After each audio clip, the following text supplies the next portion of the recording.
This is the Patriots Catch-22 podcast with Evan Lazar and Alex Barth. I'm Evan Lazar. Evan Lazar. Hello, everybody. Nailed it. Joined as always by Alex Barth. That's a fit. That's a match. No risk it, no biscuit.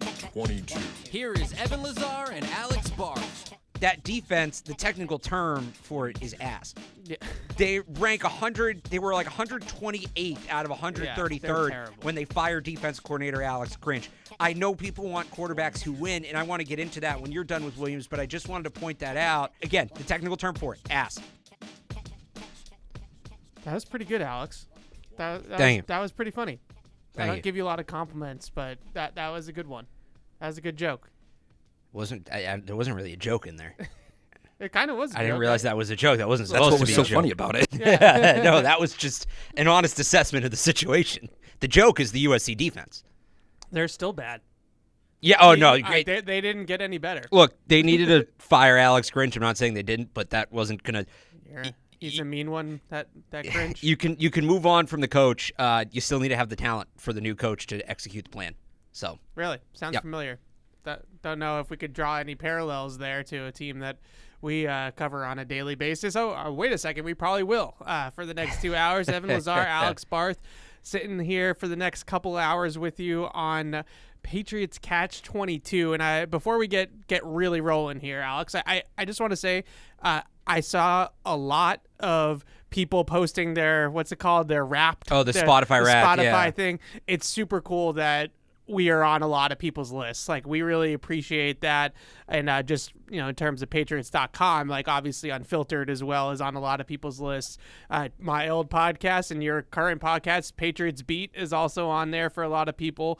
And we really appreciate that. And it's very, very cool. My Spotify Wrapped, as you could probably imagine. Taylor Swift, Kanye West, and then just white noise, just static. You got it. Yeah. Yeah. That's 100% what it was. It was Kanye West #1 artist of the year, and I think it's funny because people still get on me for liking Kanye West, despite how controversial he has been for our people, in particular. It's like, well, you know what? I got to be honest with you. You separate the art from the artist, right? That's the way I am. Anyways, let's not get too off the rails here. But getting back to football. A couple things that I want to talk about. Obviously, the news of the day, the news of the 24-hour cycle I don't here. get to share my Spotify Wrapped. Oh yeah, go ahead. Sorry. I don't have one. I use Apple Music. Oh yeah, But I just loser. Come I on, want who to uses Apple Music? Well, I do. I don't know if you've seen this. That's terrible. Marine says he does too. That's terrible. I use Google. So I use Google Maps when I drive in the car, and I'm one of these people that I always have the GPS on, even if I know where I'm going. I've been there a million times. I still put it on. So Google Maps now does like a Wrapped for your most common locations. So Gillette Stadium, #1. Oh, okay. Well, no, but I just wanted to say it was really cool to see everybody posting those and sharing those, and it really is like I started seeing those yesterday, coming up, and I shared one of them. I tried to like as many as I could. Like, I definitely not only appreciate you guys, sharing it. It's cool to see it shared because it gets name out about the podcast. It's really cool to know people are listening as much as they listen. But, of course, I appreciate everybody listening, too, and getting the podcast on there. So I just wanted to say my part and say thank you as well. Yeah, it's awesome, and it's been a tough season. It's been a tough season as a Patriots fan. It's been a tough season to cover this team. And the fact that we still have people that religiously listen to the show, our numbers are still pretty good on the show despite the team's record. We can't thank you enough for all of that. But enough with the pleasantries. Like, yes, you're welcome for, thank you, whatever. Okay. Yeah. Moving on. We are going to do 3 up, 3 down from the Giants game, and you can join in on the conversation, 855-PATS-500, webradio at patriots.com. But we have to start with the news of the last 24 hours, and that is the Patriots on Sunday, Alex. It certainly looks like they will have a new starting quarterback. This is not a 100% guarantee because Bill Belichick's still going with that he's not going to tell us what their lineup is, even though we're not asking him to release the starting lineup, on both sides of the football. We're just simply asking about the quarterback. We'll see what Bill says tomorrow because after what we saw at practice yesterday, the reports coming out that Bailey Zappe's getting the lion's share of the reps, and then Zappy report, I believe we can say this, Zappy talking today at some point. That is the expectation. Zappy said that yesterday in the locker room that he planned on talking today. Right. So all of those things point to Zappy, right? So at some point, if you're Bill, it's just kind of silly. So maybe we'll get that tomorrow morning from Bill when we talk to him. But I want to operate on the prism that Bailey Zappe is going to be the starting quarterback, as there's now multiple reports out there that indicate that will be the case. And I think that the item number one is kind of how we got here. And item number two is what it means for Bailey Zappe, and then item number three, I think, is getting into the minutia of what the game plan might look like. I think what it means for Mac Jones too. Yeah, and I think that's the big picture. And I ultimately, I think what's going on with Mac, and they have to sit Mac Jones. Yeah, they have to. And I think we're at the point now where this is not up for debate anymore. This is not an option anymore to start him at quarterback on Sunday based off of what we've seen out of the last 6 quarters. He's spiraling. He has completely lost control of his confidence, his poise and patience in the pocket, his ability to react to any sort of adversity. You know, I go back to a couple different plays in the game against the Giants in the first half there. The first one being the throw to Mike Gesicki. And we talked to Gesicki about this a little bit in the locker room yesterday, the first, let's call it, miscommunication with Gesicki. And Gesicki said that he should have converted that route to a fade, but as he got to the top of the route, he felt like he had a little bit of separation with the corner playing inside of him, so he broke out on the out pattern, which was the original route that was called in the huddle for him to run. And I think that a quarterback that has a little bit more poise, has a little bit more patience, is just a little bit more put together than where Mac Jones is at right now, recognizes the same leverage that Mike Gesicki does and just makes a throw, right? And instead, Mac Jones just throws this like lollipop panic pass towards the sideline that he's kind of lucky that Gesicki was able to essentially play defense on and break up out of bounds. Then there were also instances in that game for Mac where I felt like he wasn't hanging on to the downfield reads again and checking down off of play action quickly instead of trying to push the ball down the field a little bit more. And then you obviously have the 2 interceptions. So all of those things being said for Mac Jones, I think the question is this. It's no longer should he be benched? Why is he being benched? I think we all have eyes and we all know that he should be benched.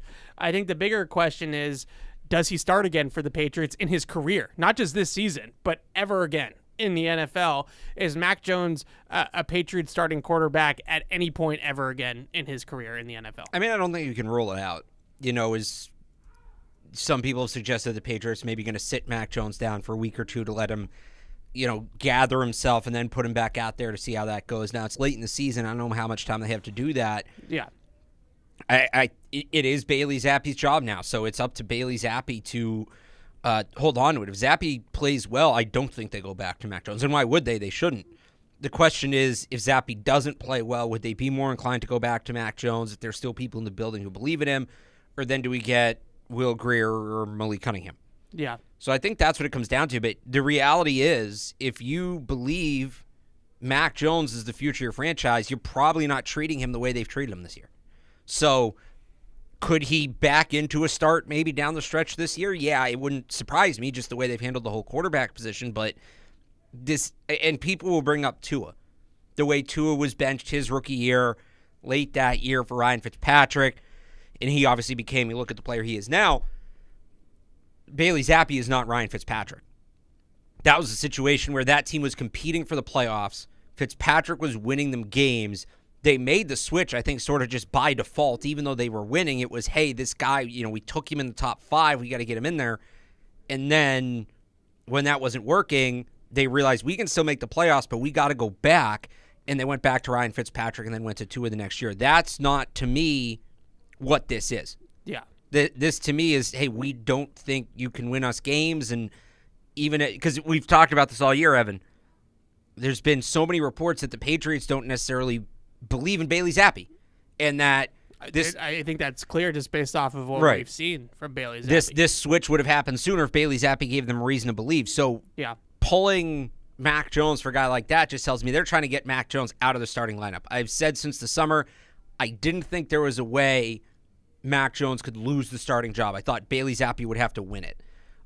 Obviously, Mac fell way below the expectations, but I think that's what's happened essentially. I think Mac Jones lost the job more than Bailey Zappi won it. I think that's a fair assessment. In terms of Mac Jones ever being a starter again for the Patriots, I think that you can't completely rule it out, like you said, because of two reasons. One, Bailey Zappi could be just as much of a disaster on Sunday as Mac Jones.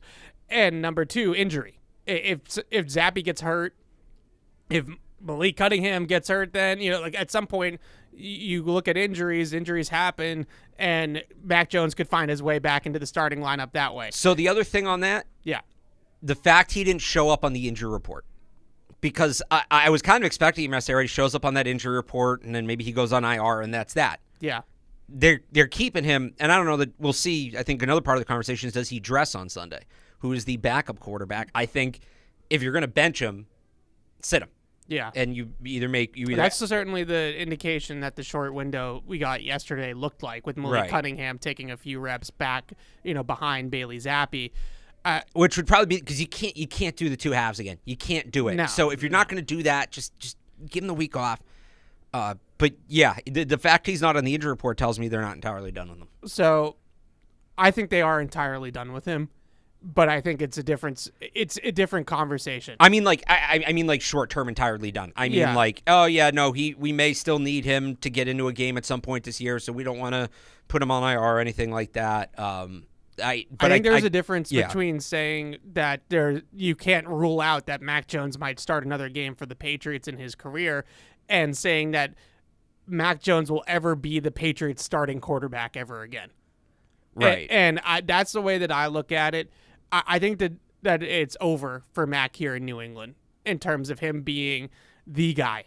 I don't want to call it a franchise guy because he was never a franchise guy, so I don't want to use that phrasing exactly, but I think you catch my drift. I think it's over for Mac Jones being the presumptive incumbent starting quarterback of the New England Patriots, QB1. It's over. And it's especially over if Bill Belichick's going to be a part of this team next year. I don't think that Mac will ever be Bill's quarterback ever again. No. I think that relationship was already teetering, and now because of Mac Jones's performance, it is completely out the door. And I just don't think that's what. How could you really say that about Mac at this point? He's made, I believe it's 42 starts in his NFL career. When you really look at it, he's got like 10 or 12 of them that are pretty good, right? And the rest of them are either mediocre to average to fine, whatever terminology you want to use, or terrible. There's really no in between there. They have a huge sample size now on Mac Jones as a starting quarterback in this league, and it's not good enough. And I don't think that they're ever going to go back to him. Item number 2 on the list is what does this mean for Bailey Zappi? I think in terms of what's on the line for Bailey Zappi, and with all due respect to Bailey Zappi, and I have been as aggressively against the whole Zappy fever thing last year as maybe anyone that I can recall, at least on this airwaves, right? I was really against it. I'm not going to lie to you. I'm with it now because they don't really have any other choice. I still don't believe all that much in Bailey Zappi. I think the second half play calling by Bill O'Brien in the game against the Giants tells you that he doesn't really believe all that much in Bailey Zappi, barely let the guy throw the ball down the field. I think the biggest thing with Bailey Zappi is that this is an audition to be on the roster next year. Right. If you think that this is an audition for Bailey Zappi to be the starting quarterback of the Patriots in 2024, then you are naive. That's not happening. But look, it's not happening. I don't care what he does. It's not happening. He should view it that way. Okay, but I'm not talking about him. I'm talking about the team. Whether it's realistic or not, that's going to be a narrative around it. If he comes out and has a couple decent games, people are going to say, hey, why not just turn to him, use those high draft picks to plug other holes and go forward with Bailey Zappi? He'd have to show a tremendous amount, I think, to realistically get to that point. I'm talking about, what do they have, 6 left, 7 left, 6 left? 6. I'm talking about you got to go 5-1. You got to go into Pittsburgh, beat Pittsburgh. You got to go toe-to-toe with Kansas City. You got to beat Miami. You got to beat the Jets, all of that. But he should approach it this way. because it goes back to the tank thing. He's not trying to tank. He's not in it for the pick. I want people to understand that. This is not, hey, we're going to switch to Zappe because it'll make it easier for us to get the high draft pick. No. Got to see how he, and this is part of your thing, even just being on the roster as a backup. How is he approaching this? And you want to see the approach of a competitor taking over a 2-9 team. Is he still trying to go out there and win games and put out the best tape? I do think that's an important part of this. I don't care how he performs, honestly. I don't care how he performs because ultimately it's going to be too small of a sample size to draw a big conclusion on him as a quarterback. It's 6 games. If they go 5-1 and he's throwing for 250 yards a game, and it doesn't matter to me. All that proves to me is that he's a capable NFL backup that can spot start in a pinch. Like, that's what it proves to me with Bailey Zappe. And I think that there's a lot of inherent value in that. Like, I'm not trying to scoff at that sort of thing because then you have a backup quarterback under a rookie contract, which is never a bad thing, and B, you're not blowing up your whole quarterback room next year. Like, there's a chance that if Bailey Zappe completely flops, which he has in his relief duty with the Patriots so far this year and in the preseason, if he completely flops, you're not just talking about drafting one quarterback, you're probably drafting 2 quarterbacks and completely starting from scratch in that position. Well, at that point, they should bring in a veteran backup like a Brian Hoyer type. But yeah. We were texting the other day about, the RG3 Kirk Cousins model from the Washington all those years ago. Like, there's a real world where if Bailey Zappe stinks over the next 6 games, that's what we're talking about for the next 4 months, come post after the season going into the draft is, if they draft Jaden Daniels in the first round, just to kind of go with the comparison, they draft Jaden Daniels in the first round and they get that high upside, athletic, mobile quarterback, who's the Kirk Cousins in the 4th round. Carson Beck, and who it's actually funny because my comp for Jaden Daniels is RG3 and Carson Beck has some Kirk Cousins in him, so that would be funny.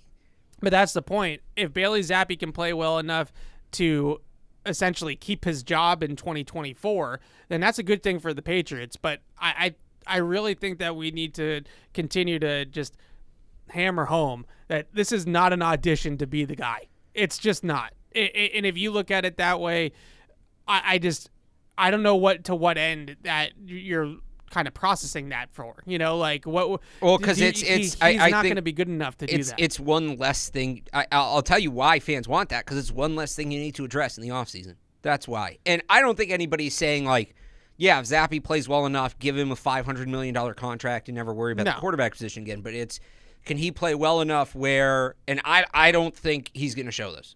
And part of it is him, part of it is the pieces around him. He's going to have the same issues that Mac had in terms of lack of protection, wide receivers not getting open, overly conservative play calling, like all of that. That's not going to change without with Bailey Zappe in there over Mac Jones. The players around him are still the same. But I think there's some fans that look at it and would say, all right, if he can show enough, can you drop out of the Caleb Williams, Drake May, Jaden Daniels conversation? Maybe it becomes that would be a huge Marvin mistake. Harrison or Joe Alt or Olu Fashanu, and then on day 2 you're looking at Bo Nix or J.J. McCarthy or later on day 2, early day 3, Carson Beck, Michael Pratt, and doing that sort of thing like the Eagles did with Jalen Hurts and Carson Wentz. That would be a huge mistake. I'm not saying it wouldn't. I'm just saying I think there's some fans that would like to see that be the outcome. That are you saying that? Because it sounds like that's your opinion. No. Okay. So to be clear, and we were talking about this walking in. I want everybody on the same page.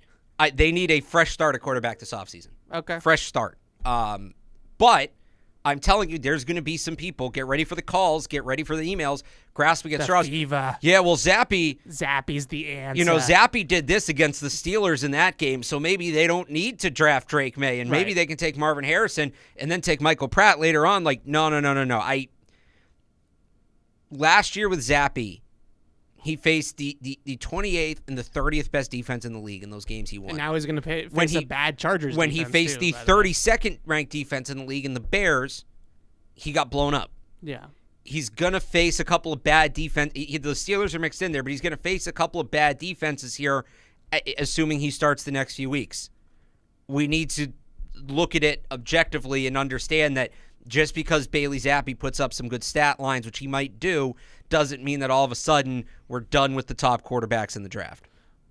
I I think that there's going to be a lot of people that feel that way about the quarterbacks regardless, in terms of they'd rather not reach on the quarterback in the first round and take Marvin Harrison Jr., who is going to be a proven stud. So that's what I'm Joe saying. Maybe I'm not stud. projecting this right. I'm saying saying they're going to do that regardless. This is going to open the door for that take. Bailey Zappi starting, if he wins a game or two, is going to open the door for that take. Okay. I don't disagree with you. I'm just very I just don't know how you can watch it and get to that point. But that's besides the point. We have plenty of time to deliberate that. And let's see what happens. You know, if he goes out there against the Chargers and throws for 500 yards, then I'm not going to lie to you that I'm still not going to be in that school, but it's not going to be a school that I'm going to be completely dismissive of if he plays well, because that's fair, right? Like you're just watching. And that's all I'm saying. That's all I'm saying. You're seeing. In terms of the game plan against the Chargers, I think the biggest thing that you look at from Zappi is that really this Chargers defense and it is not very good. Like statistically, they haven't been very good. They're one of the worst pass defenses in the league. Very poorly coached. They're bottom half in terms of very poorly managed. Like we're going to go back and forth on this a little bit. Brandon Staley Brandon Staley. You're not going to defend Brandon Staley right now because Brandon Staley is a good X's and O's coach. He is. Brandon Staley is a good There's a difference. We do this all the time. There's a difference between X's and O's and game management. Brandon Staley, in terms of being a CEO of a football team, stinks. All right? Like, he stinks at it. Yeah. He played his starters in a meaningless Week 18 game last year. A bunch of guys got hurt, and they blew a 27-point lead in the wild card round to the Jaguars. Right? Like, that. He's a bad head coach. But I would say, head coach. Doesn't that, even if it's designed well, he puts his defense in bad positions. I don't think they need to be as bad as they've looked because he's continuously putting them in bad positions. Maybe, but my point is that if Brandon Staley gets fired by the Chargers, yeah, there are going to be a lot of teams interested in him as a defensive coordinator. Oh, yeah, sure, fine. I'll say that, but he's not helping that team out. No. He's making the team actively worse. And I would say that the defensive struggles this year are due in part to how many times do they just randomly go for it on fourth down, deep on their own side of the field, don't get it because there's some horrible play call, and then the defense has to defend like 30 yards and gives up a touchdown. I don't have the exact number in front of me, but I know it's high. They've had some of the most short fields of any defense in the league. That's because of Brandon Staley. Doesn't matter how he's designing it. The situation he's putting them in is bad. I knew we were going to go here. Because you're not going to come on and defend the worst coach in the league. I'm just not going to let you do that. Because we're looking at it differently. We do this all the time. He's the worst head. You just said he's not good at being a head coach. He's not good at being a head coach. He's the worst head coach in the league. He's up there. He's one of. Who else? I guess I'd have to really think about it. But no, because it's him. He's a bad head coach, no doubt. No coach is doing less with more. I guess I don't know. See, I think this is one thing that I will say about the Chargers, and I did really want to talk more about Zappi specifically as well. This is one thing I'll say about the Chargers. I personally think outside the quarterback, and the quarterback's great, and all you people that want to hit me with quarterback wins and like he doesn't have the dog in him and all this stuff, please. Okay, it's not his fault that Quentin Johnston dropped the game-winning touchdown against the Packers. Okay, it's not his fault, guys. The bottom line is that Justin Herbert is a damn good quarterback. That guy's a dude. All right, he's incredible. And outside the quarterback, though, without Mike Williams in that offense, they really have one good receiver in Keenan Allen. Like, they have a couple of other, like Everett's like an okay tight end, and Parm's not bad. Yeah, like Eckler's good. Eckler's not the same guy he was last year. He's been hurt. He's been in and out of the lineup. He hasn't been as effective. Let me put it to you this way: when you pull up like their PFF chart that has like all like the two sides of the ball, you know which one I'm talking about. Yeah. When you pull it up, there's like 3 or 4 guys on the entire starting 22 for the Chargers right now that are grading as like good NFL starters, like above average to good NFL starters. It's Herbert, it's Keenan Allen, it's Khalil Mack, and it's of course I'm blanking on the tackle that the tackle of all people. Slater, Rashawn Slater. They have 8 players who are great in the green or better. They just don't have. I don't think they have the depth and the roster talent that a lot of people do. And that's not making excuses for Brandon Staley. But I would say, Do they have more depth and roster talent than the Titans, who have the same record? I would say they do. Do they have more depth and roster talent than the Jets might be? So here's the thing, is when I look at, I think that they have better quarterback play than the teams that are around them for sure. Yeah. But I don't, in terms of the roster from 1 to 53, they've always been. They have better roster than the Titans, Evan. Come on. Do they? Like they're a star-driven team. Like they have a really star-driven league. They're a very top-heavy team. They're very top-heavy. It's a star-driven league. It is to an extent. You should be okay. Look, I'm not saying that they should be winning the Super Bowl this year. With the talent they have, even if it's not as much as it maybe looks like at times, they should not be 4-7. That's coaching. Yeah, no, I don't disagree with that. I don't disagree with that. I would still say no, because there is a lot of star power there. No coach has done less with more than Staley this year. I feel confident in saying that. All right, that's fair. If you want to say Saleh, because the Jets do have a lot of roster talent, but they went through the whole year, through the whole offseason preparing to have Aaron Rodgers. It's not like that's an adjustment. I wasn't coming on here to. I honestly wasn't planning on defending Brandon Staley today of all people. But the thing with Brandon Staley that I respect is that he's drawn up over the last, let's call it, calendar year. He's drawn up some of the better defensive game plans that we've seen against some of the really good offenses in the NFL, going back to last season mostly. But he put out the blueprint to stop the Dolphins. Like the Dolphins offense in the second half of the season, the blueprint that everybody was using to slow that Dolphins offense down was Brandon Staley's game plan. And then you look at Evan, we talk about this a lot. There's a lot of good coordinators that are good coordinators. That's all I'm and saying. That's what they are. That's all I'm saying. You want to tell me he's good coordinator? That's all I'm saying. Defensive Josh McDaniels, fine. That's all I'm saying. With that being said, for the Patriots and for Bailey Zappi, they play a lot of split safety coverages, right? They are a too high safety team. I think one of the big criticisms that I personally have of Brandon Staley has nothing to do with the fourth downs and stuff like that. It's more about the fact that they went into a game against Baltimore last week and played with 6 guys in the box against Lamar Jackson and the Baltimore Ravens. And I get it. They only gave up 20 points, and that's like kind of the whole point, right? Is that you're going to keep the top on the defense. You're going to play this too high safety shell. You're going to limit explosives through the air, and you're ultimately not going to give up a whole lot of points. But the problem is, and this is, I think this is kind of more on your side of the street, honestly. The problem is that it shortens the game, right? And you get into a situation where you're giving up 200 yards on the ground rushing, and you're getting dominated in time of possession, and it just kind of, the game script just favors the other team. So even though Baltimore only scored 20 points and really didn't run away from the Chargers in that game until Zay Flowers housed that touchdown at the end of the game, Baltimore was in complete control of the game the entire game because of the way that they play defense. And if you're the Patriots, I think the big question is from a game plan perspective is, will Staley change his structure? Will he stack the box against a team that doesn't throw the ball down the field at all? And will he play run, play quick game, play screen, or will he keep the safeties 8, 9, 10 yards off the line of scrimmage like he always does and allow the Patriots to run Zeke Elliott and Ramondre Stevenson down their throats? Because if that's the shell that they give him constantly, then the Patriots can run the football here, and I think that they can get to that play action stuff that they did with Bailey Zappi last year, and he can make some throws in this game against a bad pass defense.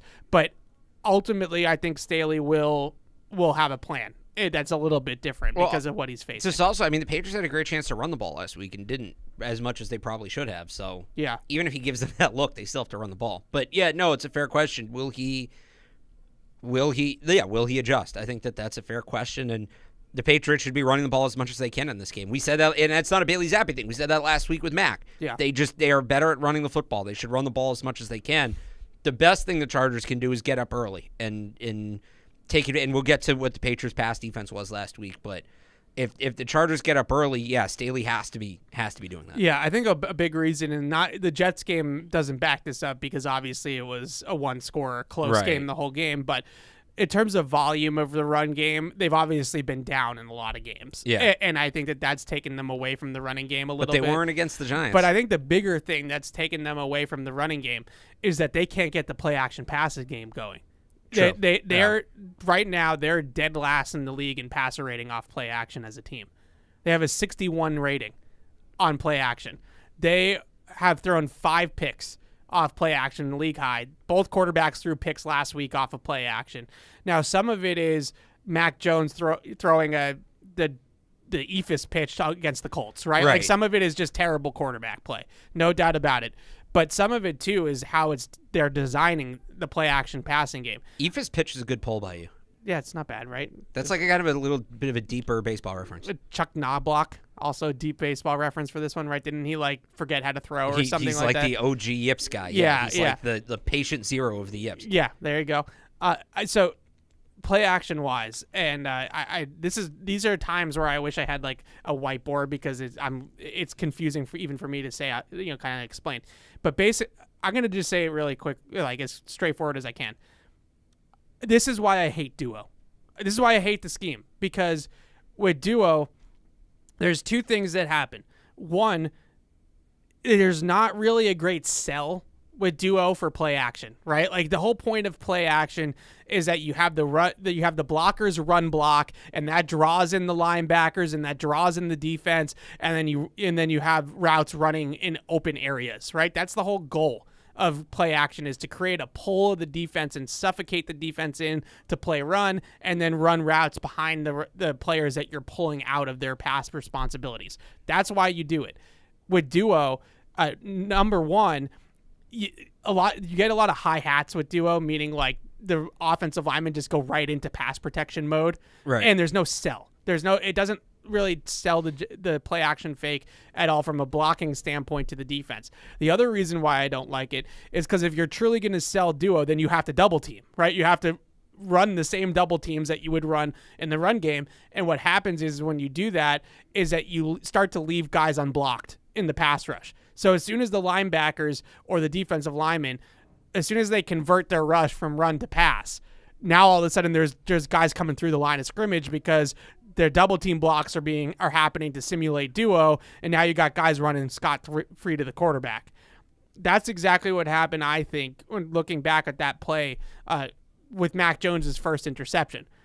Cole Strange goes inside to double team and sell duo with David Andrews, and it leaves the 3 technique unblocked through the line of scrimmage. And Ramondre Stevenson has to actually make a really good play to pick up the unblocked guy. So they have been really, really bad, in play action. And I think a big reason why is because of how they've been trying to design it and marry it to their runs. When they run like the traditional power play action plays that the Patriots have always run, where you see the guard pull and he's going up to the first level to try to simulate that power scheme, and then they just hit like the tight end behind it on a crossing route or something like that. They've been really good at that. Like the play against the Colts, it was wide open. Like they got what they wanted out of it. Mac just didn't make the throw. They have tried really hard to get into a lot of the Shanahan concepts down the field. Post routes with the crossing route filling in underneath. That was what both interceptions were off play action last week, was the deep vertical with the crosser. Right. And if you're not getting those linebackers out of that lane, that's why Shanahan tree guys, that's why they pair post cross with bootleg. Is because it changes the point of attack, right? And so the linebackers are flowing one way and the crossing route's coming back the other way, and now you're pulling the linebackers out of the passing lane. Whereas if you just do it from a stagnant pocket, those linebackers are just dropping out and they're getting underneath the route, and now all of a sudden you're throwing into team meetings.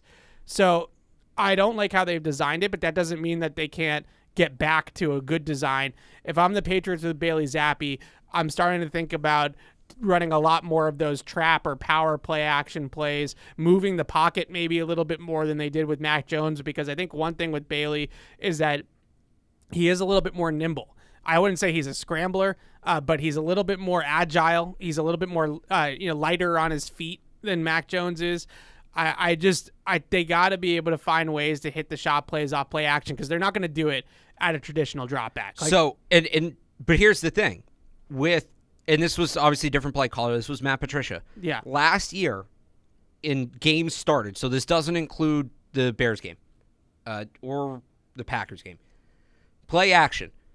Mac Jones, Patriots, whether it was under center, shotgun, whatever.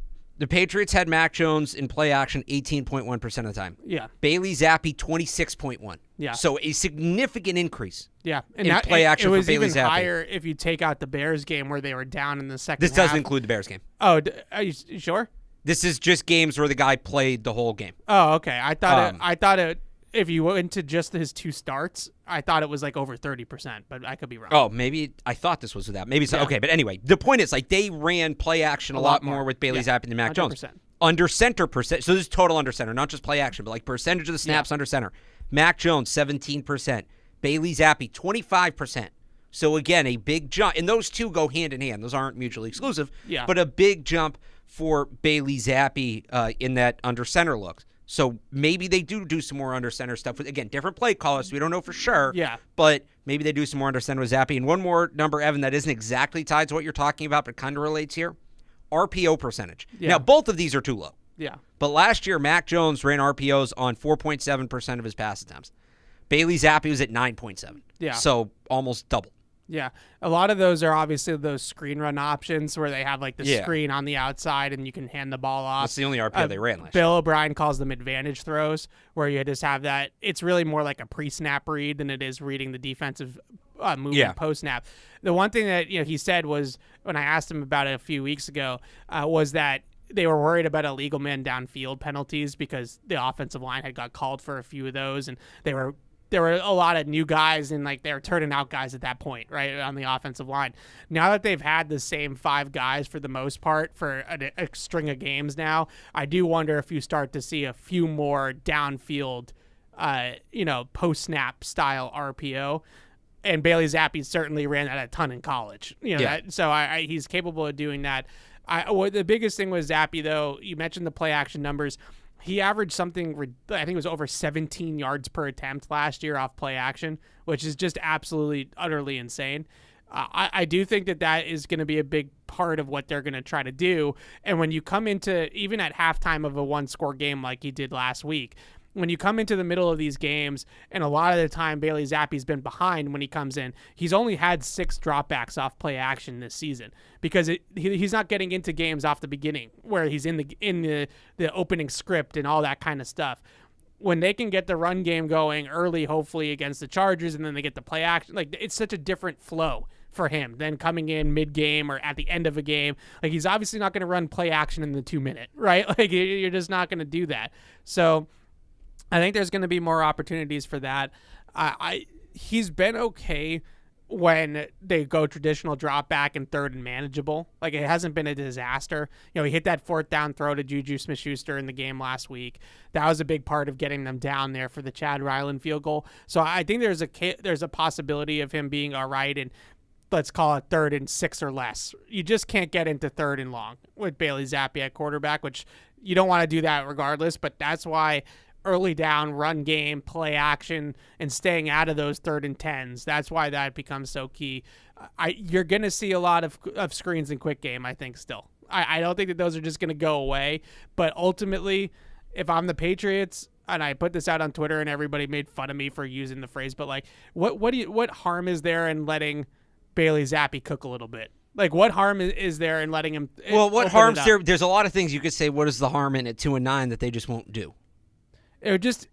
You're already in a position where most people probably want you to lose anyways. So if he goes out there and he throws 3 picks because he's trying to push the ball down the field a little bit, at least you're finding out about the player. It goes back to what we talked about at the top of the show. If they really want to let Bailey Zappi prove what he can do, you got to let him throw the ball. Yeah. And like really throw it. Throw the ball down the field. Not 1 air yard per pass attempt like he was last week. You got to really see what he can do if you're trying to evaluate him. If they're still having him check it down like he did last week, that tells me they don't believe in him at all. And yeah, it is going to be a clean slate at the quarterback position. Ultimately, I think that might be, in a weird way, like the best way to win the game if you're just trying to win a game in a vacuum. Which is what they're going to be trying to do. But it just doesn't do anything for you. And what helps you win the game. But even in this matchup, I don't know if it does, because Justin Herbert's going to score points. Like we'll get to I want to get to that in a second, the matchup against Herbert, but Herbert's you're not going to hold Herbert to 10 points, I don't think. Not the way the defense has been playing. lately. And I know they just held 2 teams to 10 points, but it was Tommy DeVito and Gardner Minshew. Right. It's a little bit of a different animal here. I think this is a lot more dangerous for the Patriots in that respect. Let's get into some of these phone calls and emails, and then we're going to do 3 up, 3 down. Eddie is in L.A. What's up, Eddie? What's up, guys? Real quick, Evan, you were talking about the Spotify raps. You guys were number 2 on the list for a podcast. Thank you. Love it. Shout out, you guys. PU was number 1. I'll allow it. Also, Evan, I want to thank you for defending me. I called on to PU on Tuesday. I think I was the first call, and I didn't hang up on purpose. It's just that my girlfriend called me, and as I was going to hang up, she beat me to it, so I still ended up clicking on the hang up. And I tried calling back, but the line was busy. All good. But I want to talk to you guys because that little trend of pairing the QB with wide receivers that they know or like just have a connection with, like Burrow, Jamar Chase, A.J. Brown with Hurts, and so on. If we do take a QB with this draft, with the first-round pick or late second, whatever, do you see like any wide receiver that could come that that they want there, that they've played with, that they know? That's all I got for you guys. Love the show. Thank you for everything, guys. Have a good one. Thanks, Eddie. Thanks for the call. There's actually 2 quarterbacks that qualifies for in this draft, There's correct? more than 2. Well, there's in more terms than 2, of the and top there's quarterbacks. So you have Michael Penix and Roma Dunze, right? Or- Zay, right? Like I've been Right. saying it wrong. Roma Dunze. Dunze. Or Michael Penix and Jalen McMillan. No, Michael Penix and Roma Dunze. I don't know who Jamin McMillan I don't know that is. you can. He's their number 2 receiver. I don't know that you can get both of those guys. That you can get Penix and a Dunze. But That's fair. So so Jalen McMillan's the number 2 receiver. He's going to be like a day 2 pick. right, that's fair. So Sorry, not McMillan. Polk. McMillan's the 3rd. Jalen Polk. Penix and Adunze is that's number 1, I think, in this class. But the LSU guys are right there too, right? Yeah, Malik Neighbors and Brian Thomas with Jaden Daniels. Yeah. So Malik Neighbors is a really interesting player. A little bit. I wouldn't say he's an interesting player if this is the system that they're running offensively. He's kind of just like Right. Tyquan Thornton, honestly. The same with the Oregon kid, who we could also get to. So Troy Franklin and Bo Nix So now would be I'm another thinking one. about is now we got 3. Yeah. And if he comes out, Quinn Ewers and either Xavier Worthy or A.D. Mitchell would be another. There you go. I have one more too, but finish your point because So, it's kind of a weird one. I think Penix and Adunze is a good one because those 2 guys not only stylistically fit each other, but they're obviously putting up great production. But like you said, Adunze is probably going to be a top 20 pick, I would say. He's got a real chance to be the 2nd wide receiver off the board. Yeah, so it's going to be him and Penix. Penix might actually be the one you could get later at this point, based off of just some people's opinion on Jaden Daniels. There's a chance that Penix is QB4 in this draft now. And maybe there is a situation where you can get Adunze first and then get Penix. I don't know, just going through the permutations. But Daniels and what's his name again? I'm blanking on the LSU receiver. Malik Neighbors and Brian Thomas. Malik Neighbors. I thought it was Neighbors. I don't know why. Malik Neighbors, that one's intriguing if it's one of these like Shanahan or someone else is running this offense, right? If it's an Eric Bieniemy or somebody like that that can unlock a player like that, that's also an intriguing path, I would say. So if you're going to spread it out too and not make them the 1 and 2 picks, you got Drake May and Tez Walker. Yeah, Tez from Walker's UNC. a good player. I like Tez Walker. I'm not sure he's going to come out, but you have Drake May and Tez Walker. I guess I'll say J.J. McCarthy and Roman Wilson. No, you won't.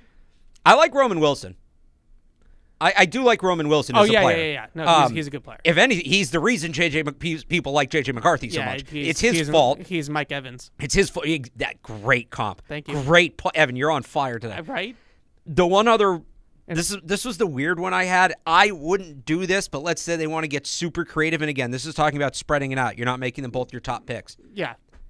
Brock Bowers and Carson Beck. Oh. You don't know, like that wasn't what the comparison you really think about, but that's the same thing. It's just a tight end. Right, it's a tight end, but you take Brock Bowers, you probably trade down a little bit, take Brock Bowers, and then late on day 2, early on day 3, you take Carson Beck as a project guy. You bring in a bridge player, but eventually the idea is you're bringing that. And I guess you could do it with Ladd McConkey too, but I'm not a big Ladd McConkey and they're both too like Brock Bowers is a stud. Lad McConkey's not at that level. There's like a Lad McConkey like guy on Alabama too. What's his name? Jermaine Burton. Yeah. Jermaine. Well, okay. No. Let me say this. So Fred loves him some Jermaine Burton Because he's much better than Lad McConkey. You think he's better than? I think he's better than Lad McConkey. Oh, I don't know about that. Yeah. No, I really like. I really like Burton. I do. Lad McConkey can run routes. He's got a little Jordy Nelson. Are we really gonna? No, I don't. Yeah, he's Jordy Nelson. Yeah, he's Cooper Kupp. I don't want to do this. He's not Cooper Kupp. Oh, so many people think he's Cooper Kupp. No, he's more vertical than that. So many people. Like Cooper Kupp, like can cut on a dime. Lad McConkey will never get a fair comp. He just won't. It's not going to happen. All right. So to answer the caller's question in a long-winded answer. The answer is there's a lot of it. It's kind of weird how many, and I think we're missing a couple too.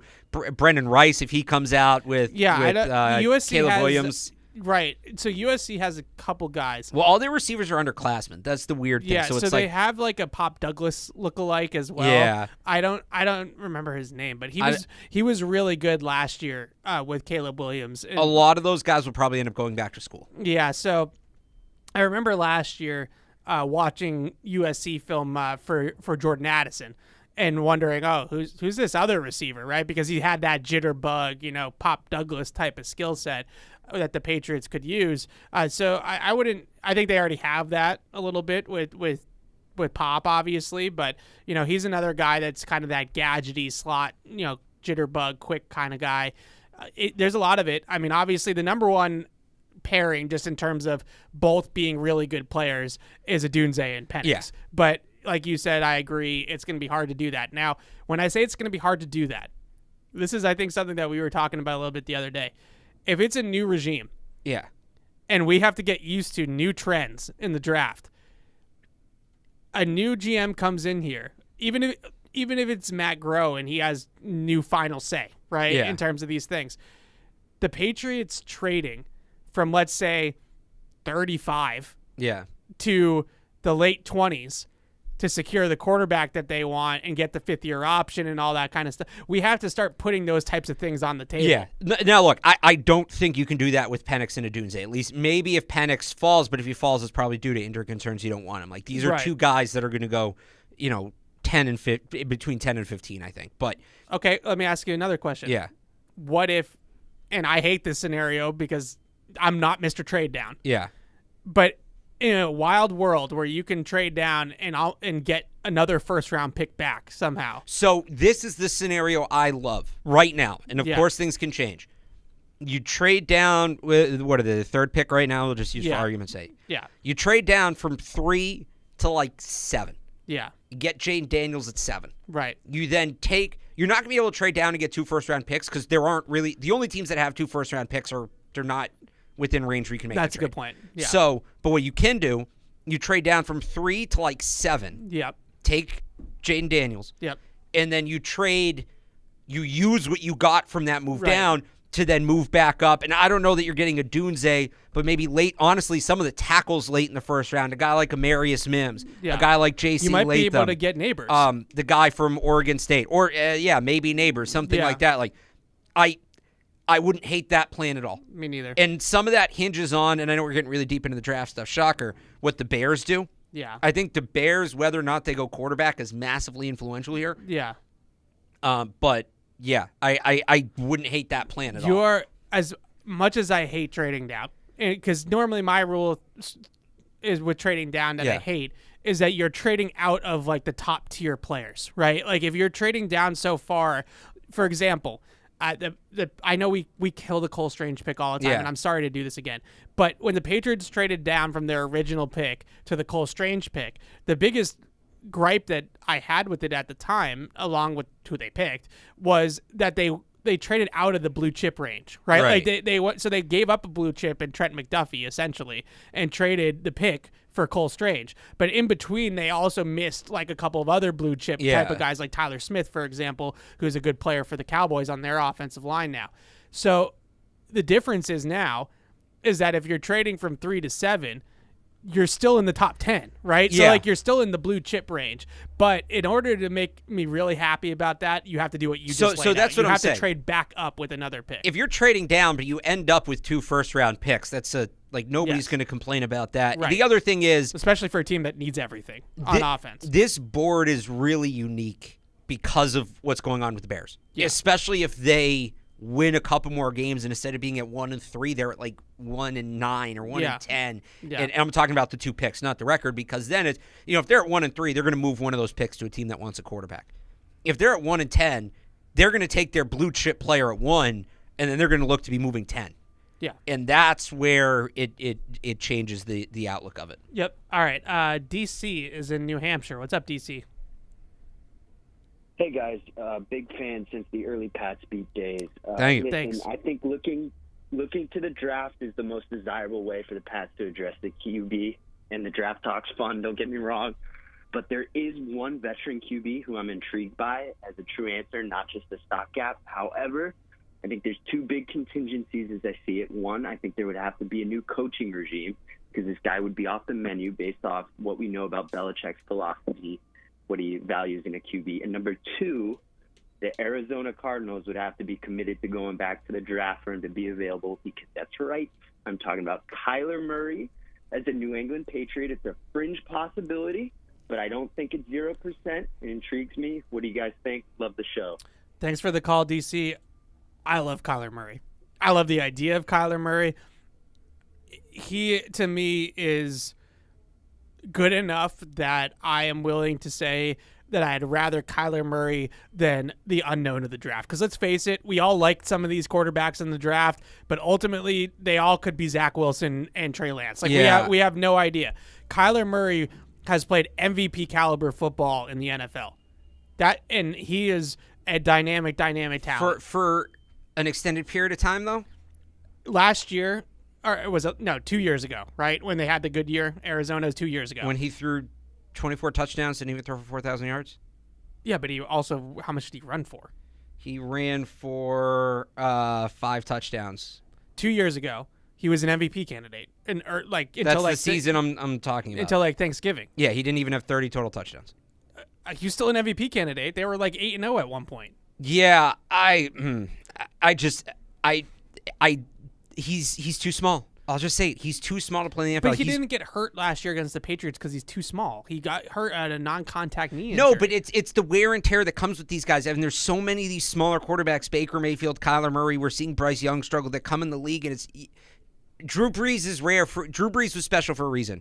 And anytime you find a quarterback under 6'2", everybody wants to talk about Drew Brees. There's a reason there aren't a million Drew Breeses running around the league. He was never that overly productive, despite what the record showed. He's a little reckless with the football. I don't think is there a chance maybe you tap into it? Yeah, I just feel like now at 20, he's going to be 27 years old next year. If he was going to be that guy, you would have seen it in more than just flashes. What it's going to take to get him, if the Cardinals are going to go back in the carousel, they're going to want to, they have other needs, and they're going to want to take the quarterback. So you're going to have to trade away your first-round pick. They're picking 2 right now. So you would be asking them to trade down and give up Kyler Murray. So you're going to have to give up that 1 and then something. I'm not giving up a first round. I'm not giving up a top 10 pick for a 27-year-old quarterback coming off a torn ACL. Absolutely not. No, I'm not giving that up either. But that's what it's going to take to get him. I don't know what it would. That's what it should take to get him. Would it take a second this year and a first next year? I wouldn't. I would not give up a first-round pick for Kyler, because you know what's going to happen if they do that? They're going to be what the Panthers are this year. No, they'll be. He's better than Bryce Young. Behind this offensive line. But he's mobile. That's the whole point. He's going to get hit. Mobile quarterbacks still get hit. I just the reason why I don't rule it out is, one, as you can tell, I'm a fan of Kyler Murray. So I think he's a really good quarterback. He's great in theory. But I also just don't want to rule out the opportunities for veteran quarterbacks in the league, because let's face it, even though it hasn't necessarily worked out, like Russell Wilson, Aaron Rodgers, those guys are moving now. Like, it's no longer a world where those guys never move. Because there was this, the quarterbacks in the 2010s, there was such a wealth of talent at the position that it became overrun. And you saw guys like Brady and Rodgers in Wilson, in Manning, in Rivers, in Ryan move. Those now everybody looks at that and they look what Brady did for the Bucs. I think they just assume what Rodgers was going to do for the Jets. Yeah. The Broncos are even bouncing back now, and they're saying, "Where's our guy like that?" That generation's a quarterback. There's no more left. None of them are moving. So now everybody's like, "All right, well, who's the top veteran?" The top veteran now isn't what the top veteran was on the market 2, 3, 4 years ago. Kirk Cousins, 36 years old, coming off a blown out Achilles. I'm out on him. Kyler Murray is undersized, coming off a bad knee, hasn't produced. And Hasn't produced is a little strong. He hasn't produced. He hasn't produced at the level. You're talking about him as an MVP candidate. He has not produced at that level. He was Evan. playing at a really, really high rate 2 years ago. For a small window. He wasn't even an all-pro. Because they flamed out at the end. Like Cliff Kingsbury. Whose fault is that? You always blamed it on Cliff Kingsbury. Get more out of the court. That was always you. That was Cliff Kingsbury can't win second half of the season. Well, he couldn't do that for Arizona, but still. Let's not forget his contract. So he couldn't do it at Texas Tech with Patrick Mahomes, and he couldn't do it at Arizona with Kyler Murray. So maybe Cliff Kingsbury was the problem. His contract, Murray's contract is absurd too. Let's not forget that. I agree. That's a big issue. I'm not but giving at up the same time, his contract's absurd. They have all the money in the world to spend. There's as many ifs. There's as many ifs when it comes to Kyler Murray as any draft pick. Can we just agree that we cannot rule out trading for a veteran quarterback? Like, if you were out on Kyler Murray, that's fine. I'm not going to rule out them doing it. I'm not going to rule out them doing it in general. But I don't think there's a veteran quarterback available that you can look at as the face of the franchise. I don't think Kyler Murray's a guy that's a potential face of the franchise. I don't. Can they go out? Can they go out and trade for a bridge? Sure. It worries me a little bit. I'm not saying that I'm totally out on it, but it worries me a little bit that, not statistically speaking, it's kind of a coin flip on whether or not the quarterback you draft in the top 10 is going to hit. I think Kyler Murray's just as much of a coin flip. I do. Know. All right, I'll even use one of yours. You love success rate, right? You love success rate. I do like success. What's a good success rate for a quarterback? I don't even know, honestly. Kyler Murray's season-ending success rate throughout his NFL career has never exceeded 50% in a season. His best was that MVP year you're talking about in 21. It was 49%. I said the first 10 games, all right, of that season or whatever it was when they started 8-9-0, something like that. That's what I said. So, all right. Okay, so hang on. If your quarterback, if you're a 9-0 football team, then your quarterback was probably playing pretty well. So this now sounds, and it's a different position, and I know that's what you're going to tell me, but it feels like a few years ago now. It was a few months ago where I was talking about a 10-game window to prove a player. And that was Kendrick Bourne, and you could not have hated that idea more. A 10-game window we are literally talking about the same time frame, Evan. We're talking about early in the 2021 season. And you're desperate for a quarterback right now, and like I just said, there is probably, statistically, if you look at the course of the draft, there's probably just as good of a chance that your quarterback is going to be Zach Wilson or Mac Jones than he is going to be Patrick Mahomes. Like, that's just the reality. So what I'm telling, I think there's just a good, if not a better chance you get, this year Kyler Murray and second half of 2021 Kyler Murray than you do get first half of 2021 Kyler Murray. That's fair. So if it's going to be a coin flip, why pay the guy $40 million? Because I think it's a little bit more of a higher probability that Kyler Murray is good for you. Because it's proven. It's a proven commodity. You know what he is. Proven what? What has he proven? He's proven that he can play good football in the league. He's been fine. Oh my God. He's never. We're not going to. He finished over 500 once. He's never had a success rate over 50%. He's never made the playoffs. He's never been an all-pro. All right. Let me. What has he proven? More than what any of the quarterbacks in the draft have proven. He has proven that he can quarterback a team to the playoffs in the NFL. Has Drake May done that yet? When did he do that? Literally 2 years ago. They made the playoffs. Oh, they did make the playoffs 2 years ago. You're right. So none of these other guys have proven that yet. I am all for drafting a quarterback early, but we have to look at it realistically. Like, we have to look at it impartially. And that was a Cardinals team, though, for the record, that had Christian Kirk. Yep. Good player. AJ Green was decent that season. They had DeAndre. He decent. Yeah, he was. AJ Green was washed. 800 receiving yards. All right. They had DeAndre Hopkins. there were a lot more pieces in place there. Okay, let me give you two other guys that I'm just going to throw out at you because I don't hate this as much as you do. Okay. All right? Matthew Stafford. I kind of feel this. He's a little younger than Cousins.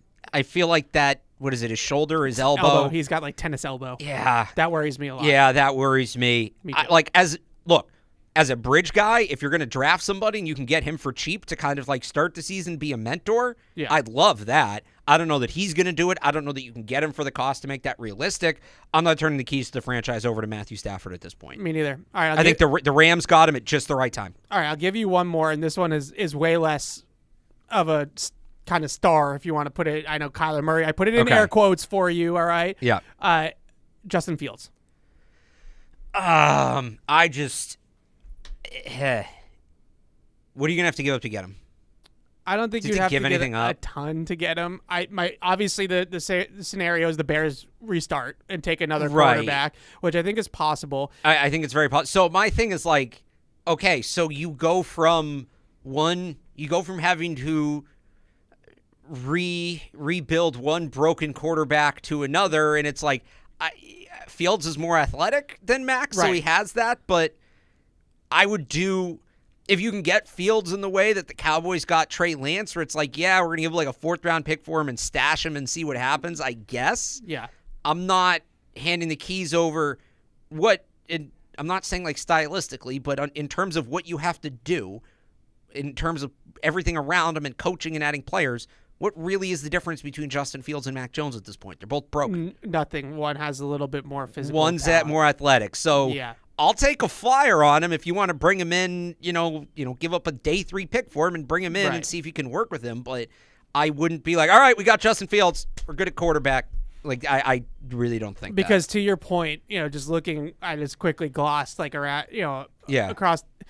There's really not a whole lot out there right now that's gonna the other one that I've heard, and I think everybody knows where I stand on this. Yeah, it's Jimmy Garoppolo. Oh God, I mean that's totally a different scenario. Thank you. No, the only other one that I could realistically think of is if the Lions decide that Jared Goff just isn't good enough to get that team over the hump. Can I give you? This might be a hot take. I'd rather have Baker and Jared Goff. That is a very hot take. If for that role.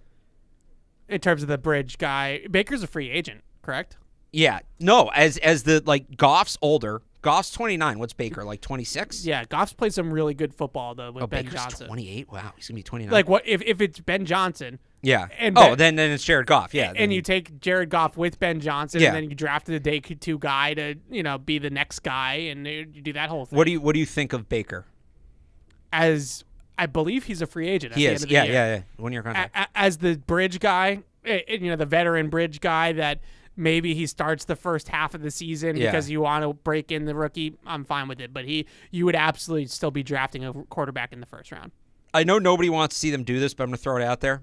Let's say they don't like any of the quarterbacks in this draft, and they want to do like a Cam Newton year, where all right, we're going to just not quite that. Like they're going to add other players at other positions, but they're like we don't like any of the quarterbacks.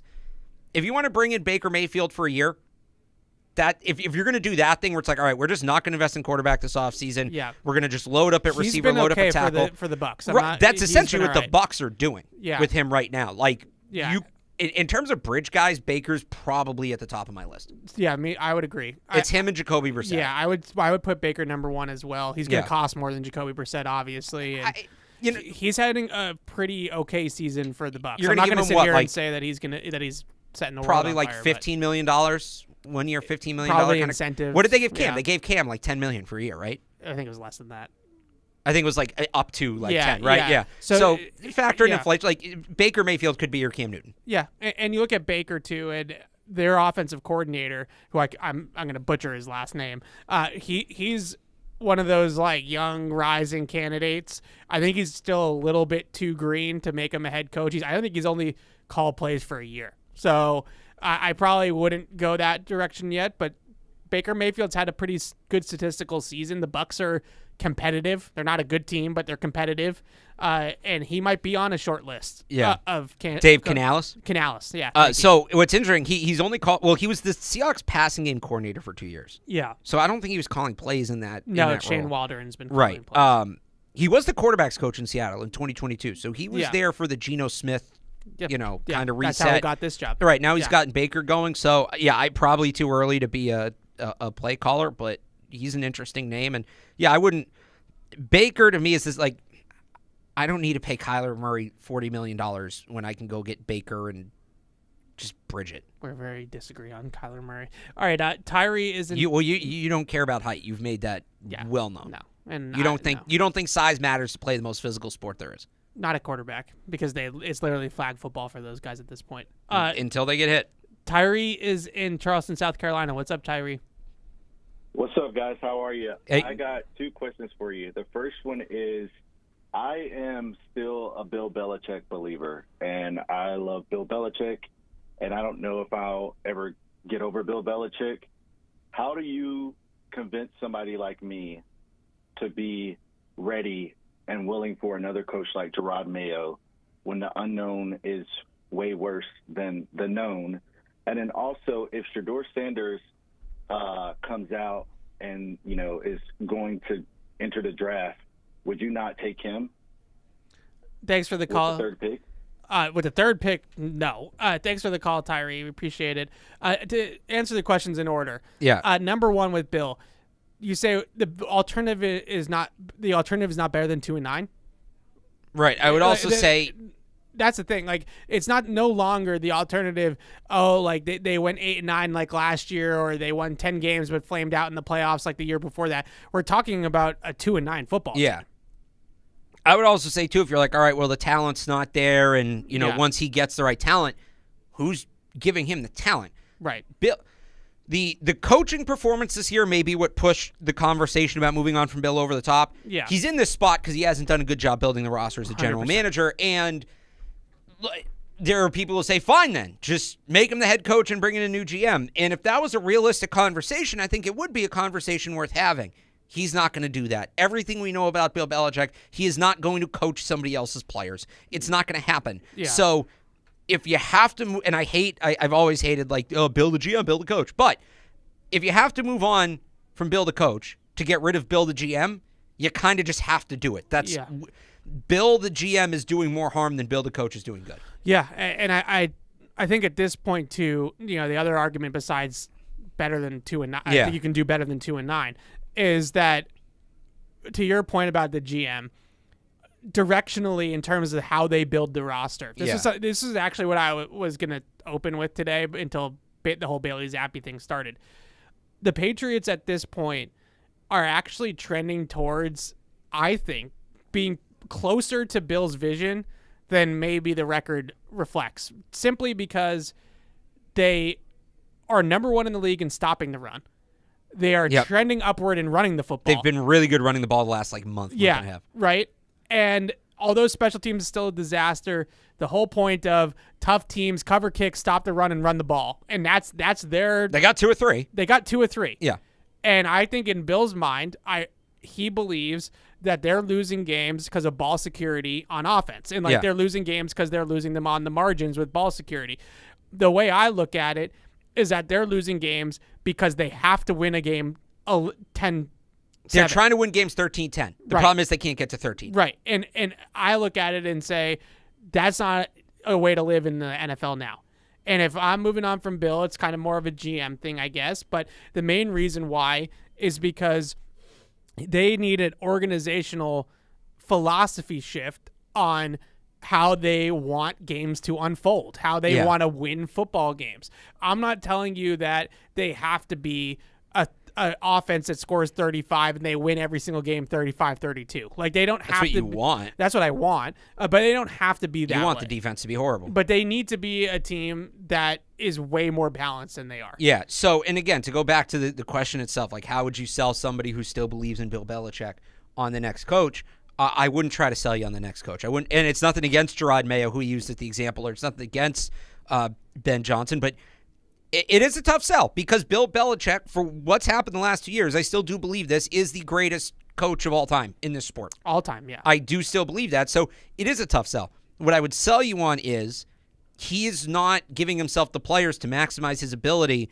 Somebody's got to come in and, I'd sell you on the GM. Yeah. I'd sell you on, who was the guy from the Lions we talked about the other week? Their assistant GM. Oh yeah, who was Hagnew? I don't know. Anyway, I'd sell you on the. I'm terrible with names this morning for some reason. I'm selling you on the fact that when we get to camp next year, there's going to be a wide receiver there that we're really legitimately excited about. Yeah. When we get to camp next year, there's going to be a tackle that is a true blue chip, perennial all-pro kind of tackle. Yeah. I'd sell you that, hey, the guys that they take on day 2 and day 3 are not going to be like 2 years on the bench and done here in New England. They're going to be playmakers. They're Not going to be guys that make a difference. And punters. Well, and centers. They might need another kicker. But, whatever position they play, yeah, they're going to be making plays. They're going to be guys that we can get excited about. That's what I would sell you on. Yeah, I'm with you on that. All right, let's take... Wait, second part of the question. Oh. Shedeur. First of all, has Shedeur... He didn't play last week, right? Because he's banged up. He didn't play last week. I don't think he's officially said he's going back to school, but I believe Dion when he says that his son's going back to school. Yeah. If he did come out, I think he's a first-round pick in this draft. You do? Yeah, he's probably in that, like, Michael Penix range, like mid-late first. He goes back to school next year. He has a chance to be 1-1, but I just think he needs to show what he can do in a more controlled environment because that, and through no fault of his own, that Colorado offense was not controlled this year. Yeah, I worry about how it fell apart in Colorado this year, and I think that Shedeur needs to prove it a little bit more next year. He's a really talented guy. I'm not saying no. He'd still be a first-round pick on his talent alone. Let me ask you this. Yeah. If Travis Hunter's sitting there at 1-3, would you take this Travis year? Hunter? Yeah. Is he eligible? No, just as a hypothetical. He's a true sophomore. He's not eligible. Oh, you loved Travis Hunter back in the early fall. I think he's a corner. I think So I'd probably say no, just simply because of the position. Okay. But him and Gonzalez for the next 10 years would be a pretty great duo. Yeah. But yeah, I'd probably say no just because of the, playing defense, being a corner. All right, fair enough. He's not a wide receiver. He's Marcus Jones in terms of that. Like, obviously, he's much better than Marcus Jones. But he'll play some offense. But that's my point. Yeah, all right, that's fair. It's going to be 5 snaps a game, if that, in a package of plays or something like that. All right, Ryan is in Florida. Phone lines are lighting up. What's up, Ryan? Love it. Hey, fellas. First-time caller, so thanks for having me on. No problem. Alex, I think you're pretty spot on with the trade down, trade up take. I think there's so much deep, high-end talent in this draft because of all the COVID years and extra eligibility. That the high-end first and second-round talent in this draft is so high. You have to draft as high as possible, as much as possible. But my take is a bit more oriented towards that top 3 pick that it's becoming more likely that we're going to hold, and that's that I don't think you can take Marvin Harrison Jr., and here's the reason why. Wide receivers drafted in the top 5 since 2000 have combined to win 1 Super Bowl. We're talking like the Larry Fitzgeralds, Andre Johnsons, Megatrons. The only one who's won a Super Bowl in the last millennium is Sammy Watkins as the wide receiver 3 on the Kansas City Chiefs. Good pull. There's just not a great track record of winning for top 5 receiver talent. In fact, over the last 25 years, the only Super Bowl teams of the 25 Super Bowl winners, only 4 of them have had a first-round pick as their leading pass catcher. That said, 13 of those teams have had day 2 picks lead their team in receiving. And so my takeaway from all this is that you can't be using this high-end pick on receiving talent. And teams that win Super Bowls win those Super Bowls off of hitting home runs on day 2. Okay, so Ryan, I understand what you're saying, but the great stats, by the way, came prepared. Yeah. And by the way, too, can I just add real quick? Yeah. Draft as high as possible, as much as possible. Love that. So how many top 5 quarterbacks have won a Super Bowl this millennium, Ryan? A lot of them, and that's the big takeaway. Top 5 right? quarterbacks have won Super Bowl this millennium. I couldn't tell you off the top of my head, but Peyton Manning, Tom Brady combined for so many of them, Big Ben, Aaron Rodgers. It's a lot of guys. So my takeaway is a lot of those guys are not drafted in the top 5. Yeah. Peyton Manning's the only guy you just said that's drafted in the top 5. Yeah, okay. So top 5 picks. I'd have to get back to you with research on that. So, you're talking about like top 5 quarterbacks in the league. So I'm talking about top 5. Yeah, sure. So I'm talking about in the draft because this is my point. No, I get what he's saying. You'd rather have an elite quarterback than an elite wide receiver. I understand. Yeah. But so top 5 quarterback in the drafted in the draft, win a Super Bowl with his own team, not go on like Matthew Stafford, right, and win a Super Bowl with the Rams. Top 5 quarterbacks. Sure, you got Big Ben, you've got Eli twice, you got Flacco. So, Is Flacco top 10 pick? no, top 5, no. Well, you said top 10. Was he close? I said top. I said top 5. Okay, Sure. because Mahomes was 10. So Eli, I believe, and I Big Ben might be like, was he like 6th or something like that? But I believe Eli might be the only one. I'm looking right now. I haven't found one yet. There's a couple of 10. My point being is that I think narrowing Eli. it's not so much Ben was 11. Yeah, it's not so much to pick on your take, Ryan. My point is more that to narrow it down just to Super Bowl winners, it's too small of a sample. Because Tom Brady No, won I them hear all you. and threw off the numbers.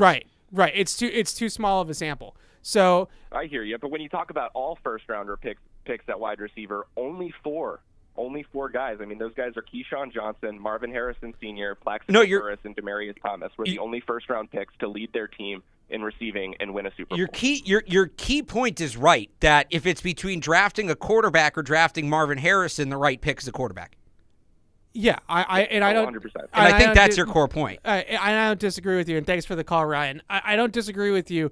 My point being, though, is to go off the Super Bowl thing. It's this. There's always like a handful of quarterbacks, because Tom Brady won 7 in the last 23 years. There's only a handful of quarterbacks to win a Super Bowl in the last 23 years. It goes a little further back, honestly. Right. So you can't. Who did we say the last one was to draft in the top 5 to win a Super Bowl with his original team? It was think it's Eli. Before that, His brother, Peyton. Peyton. Right. Before that, I don't even know. Troy Aikman, Yeah. 1989. Yeah. It's more of like about that, narrowing it down to just Super Bowl winners. It's really hard to do that because you have Brady, who won freaking 7, right? Then you have guys that have won a couple, like Eli, players like that. Once you start to really think about it, how many quarterbacks have quarterbacked their team to Super Bowls in the last 23 years? It's probably not as many as you There think. was that stretch for like 15 years in the AFC where it was one of 4 quarterbacks Right. in the Super Bowl, Right. which was kind of absurd. So Going back even, I'm still going. No, he was a 2nd round pick. Never mind.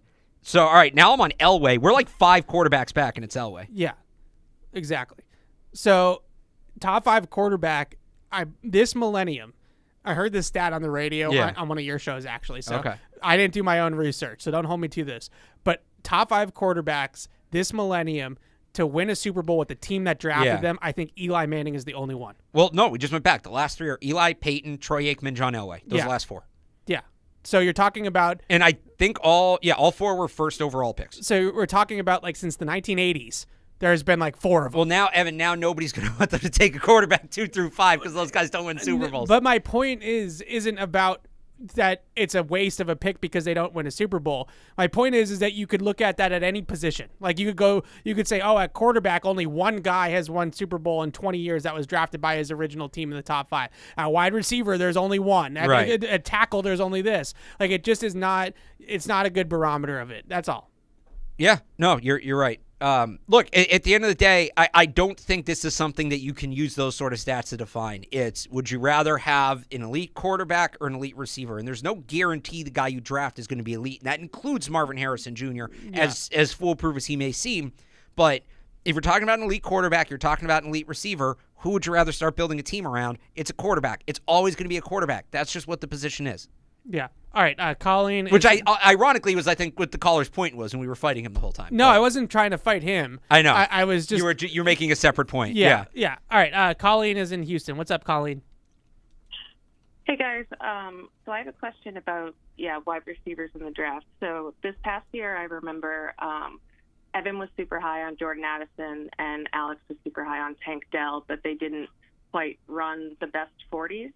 And so they kind of like slid down your charts, but they're obviously excellent in the NFL. And meanwhile, Tyquan isn't. So I was just wondering how much you really should take into account the 40 times versus like play time, like seeing them on the field. They look really quick. Yeah. Okay, thank you. Yeah, it's a good question. It's a really good question because even like a guy like Zay Flowers ran like a low 4.4. Yeah. It wasn't like he was blazing fast, and he's been pretty good for Baltimore. I think ultimately when you look at the 40, you're trying to prove what your eyes are seeing with the Right. 40. It's okay, this guy looks fast on film. Is he actually fast? And there's definitely a difference with Tyquan's a good example between track speed and game speed, and then there's definitely a difference between just being fast in a straight line in spandex at the combine and actually playing good football. So how much do I put into? I still think the 40 matters. Do I think it matters? Is it the whole evaluation? No. It probably is a very small sliver of it at this point, but I still think that there is some translatable evidence of this guy plays fast, he is fast, he's a top prospect. It's more, and this is where I was with Tank Dell, and if people want to call this revisionist history, fine, go pull the clip where it's otherwise. I think I said this at the time. You were looking for, or I was looking for Tank Dell, like, can he, at the time he was projected like a day 2 pick, like a late second round or early third round pick, and it was, all right, can he run a fast enough time to get into that like true top 50 conversation? And he didn't. And it was more like, can he show he has maybe another gear we didn't think he had? Yeah. He didn't run a 40 where I like knocked him, but it wasn't where I thought he was going to move up. And look, ultimately he went where he went. There's a difference between where we think guys are going to go and the kind of players we think they'll be. And I think we lose track of that sometimes during the draft. Great example. We both think J.J. McCarthy's not an NFL quarterback. Yeah. I still think there's a chance the team takes him in the first round. Oh, God. I mean, do you not? Idiots. Do you not? So in the first round, no. Top 50, maybe. I'll give a counter example too. Kayshon Boutte. Remember how high I was on him going into the combine, and then he ran that horrible 40 time. We didn't know he was hurt. Yeah. That was one where I was like, all right, like I think you can run a bad enough 40 where you're out on a guy. That's kind of how I don't think that's what Tank Dell or Jordan Addison did. No. They just didn't run the 40 where it was like, because we go into the combine and we talk a lot about this when we go into the combine and when we go into events like the Senior Bowl and the Shrine Bowl. Can somebody boost their stock? This is where we think they are. Can they elevate? Can they show us something we don't think they have to elevate their stock? With Tank Dell, Jordan Addison, I think what happened was, all right, yeah, he's kind of the guy we thought he was. I'm not really going to change my projection. And when that happens, guys kind of fall to the side a little bit. It wasn't necessary. So, that's where I'm at with it. I think the 40 can hurt your stock more than it can help it. But I think there's a lot of times where guys just run what we think they're going to run. And it's like, all right, we don't talk about that a lot because it's not really sexy radio. Tank Dell, all right, I think you even said going in, he's probably a 4.4 guy. He ran a 4.4. Cool. All right, here's what we thought he was. You move on. Yeah, I think the two guys that I remember most recently with the 40 where I was like, holy crap, these two guys are like blue chip stud prospects are the two Ohio State receivers, Olave and Garrett Wilson. Yeah. Those two guys I thought were going to run mid 4.4s. They ended up running like high 4.3s, I think, both of them. I think maybe Garrett Wilson was a 4.4 flat and Olave was like a 4.38. And at that point, I was like, holy crap, like these two guys are just absolute all-around studs, like freak athletes, great film, all of it, and they've been good pros. So I think it's more about confirmation than anything. Or you always say confirming priors. Yeah, or to your point, like flopping. If you are on a terrible 40, then that really does have to change where you're at. At that point, it's almost, again, with Boutte, like it's so bad to the point where that's probably not the player he is. Something else must have happened, and then we found out he had a bad ankle. Yeah. All right, let's do 3 up, 3 down from the Giants game. Going back here to the Giants. This was not an entertaining game to watch. I get that, but we got to stick with the formula here. So, Alex, I'll start with the ups. I have a new number 1 up. Okay. So, congratulations, the unseated Christian Barmore, who was my up, I think, for 5 straight weeks. Yeah. So that's impressive. New number 1 up is Anthony Jennings. Great game for Anthony Jennings. 2 sacks, 6 quarterback pressures, 2 stuffs against the run. I thought watching live that he kind of just cleaned up on a few plays. I thought watching it back, he was more impactful than I even thought, and he was still impactful from what I had seen. He, I think, deserves some love. I think he deserves some flowers as a player that's going into a contract year, or is in a contract year, and is going into free agency next offseason. He has quietly not pretty much been exactly what they want out of that position. And sturdy edge setter, He told me yesterday, don't put me in the run defense box, right? Like I can pass rush as well when they let me. And I think in general, he's a player that if you're in if it's Belichick or if it's a Belichick adjacent scheme that you're in, Gerard Mayo is running the defense, something like that. I am interested in bringing back Anthony Jennings at this point. I think he's earned it. Absolutely. No, and it's a separate conversation, but they should stay schematically similar on defense because they have enough. You have so much work you have to do on offense talent-wise that it's not. You don't want to have to blow up the defense too. Basically, you're digging the hole deeper than you need to. Yeah, no, Jennings has been good. Jennings has been really good and definitely an extension candidate. I think if you were to list, we came in to camp just talking about 3 guys really: Duggar, Uche, and Onwenu. Yeah. If you were to list and add him to the list, the guys you most want them to sign an extension, I still think Mike Onwenu's at the top as a tackle. I don't need them extending him as a guard. As a tackle, Anthony Jennings might be second on that list. Now, Kyle Duggar's down season isn't entirely his fault. He was playing out of position for most of it, but if that's the position they want him to play, they probably should just go get a true free safety. You have Jabril Peppers playing the box. Jennings has done a great job this year. I think you said like sturdy, consistent, dependable. That's what they want. They just want a guy that they can put over there, and they don't have to worry about that edge. That edge is going to be set, play in and play out. You don't need to fill up the stat sheet or anything like that. It's not going to be eye-popping, but you're just the job is done. And Anthony Jennings has absolutely been that guy. Yeah, he's really played well against the run all year since he's gotten these opportunities. Basically, since Judon got hurt, he's been playing a lot more. He's among the league leaders in edge defenders in like run stuffs and stop percentage and things like that against the run. He's been very, very good against the run. And in this game, he came alive a little bit as a pass rusher with them getting Tommy Cutlets there to hold the ball a little bit more. So I think that he's one of those players too, and I know that I would like them to kind of get away from this mindset as well. But you do need a middle class still. Like you still want to have a strong middle class on your roster, and I think he's a perfect middle class candidate for what he's going to cost. Like you're not breaking the bank to sign Anthony Jennings, right? That's a solid for the financial flexibility they have. That would be a solid signing. Okay, who's your number one? My number one up, and I know he ultimately got hurt, was Pop Douglas. And look, they didn't move the ball a ton in this game, and the offense as a whole was bad. When they did, it was pretty much exclusively Pop Douglas on screen. But look how Evan, through the Wan'Dale Robinsons and the Kadarius Tonys, and how many years have we done this in the draft? Yeah, where I'm like, just get a guy that you can get the ball in space and get. And I don't. When I say Deebo Samuel, I kind of mean role. Obviously, Pop Douglas doesn't. Deebo's much bigger. Yeah. He runs with much more power. But can you just get a guy? It doesn't matter how you get him the ball. You just get him the ball in space and allow him to create. They finally, after 3 or 4 years, remember we did Isaiah Zuber we thought might be that guy. That's how long I've been chasing this player in the Patriots offense. Yeah. I feel comfortable saying like Pop Douglas can be that guy. I'm not saying he's perfect. He needs to work on his route running a little bit.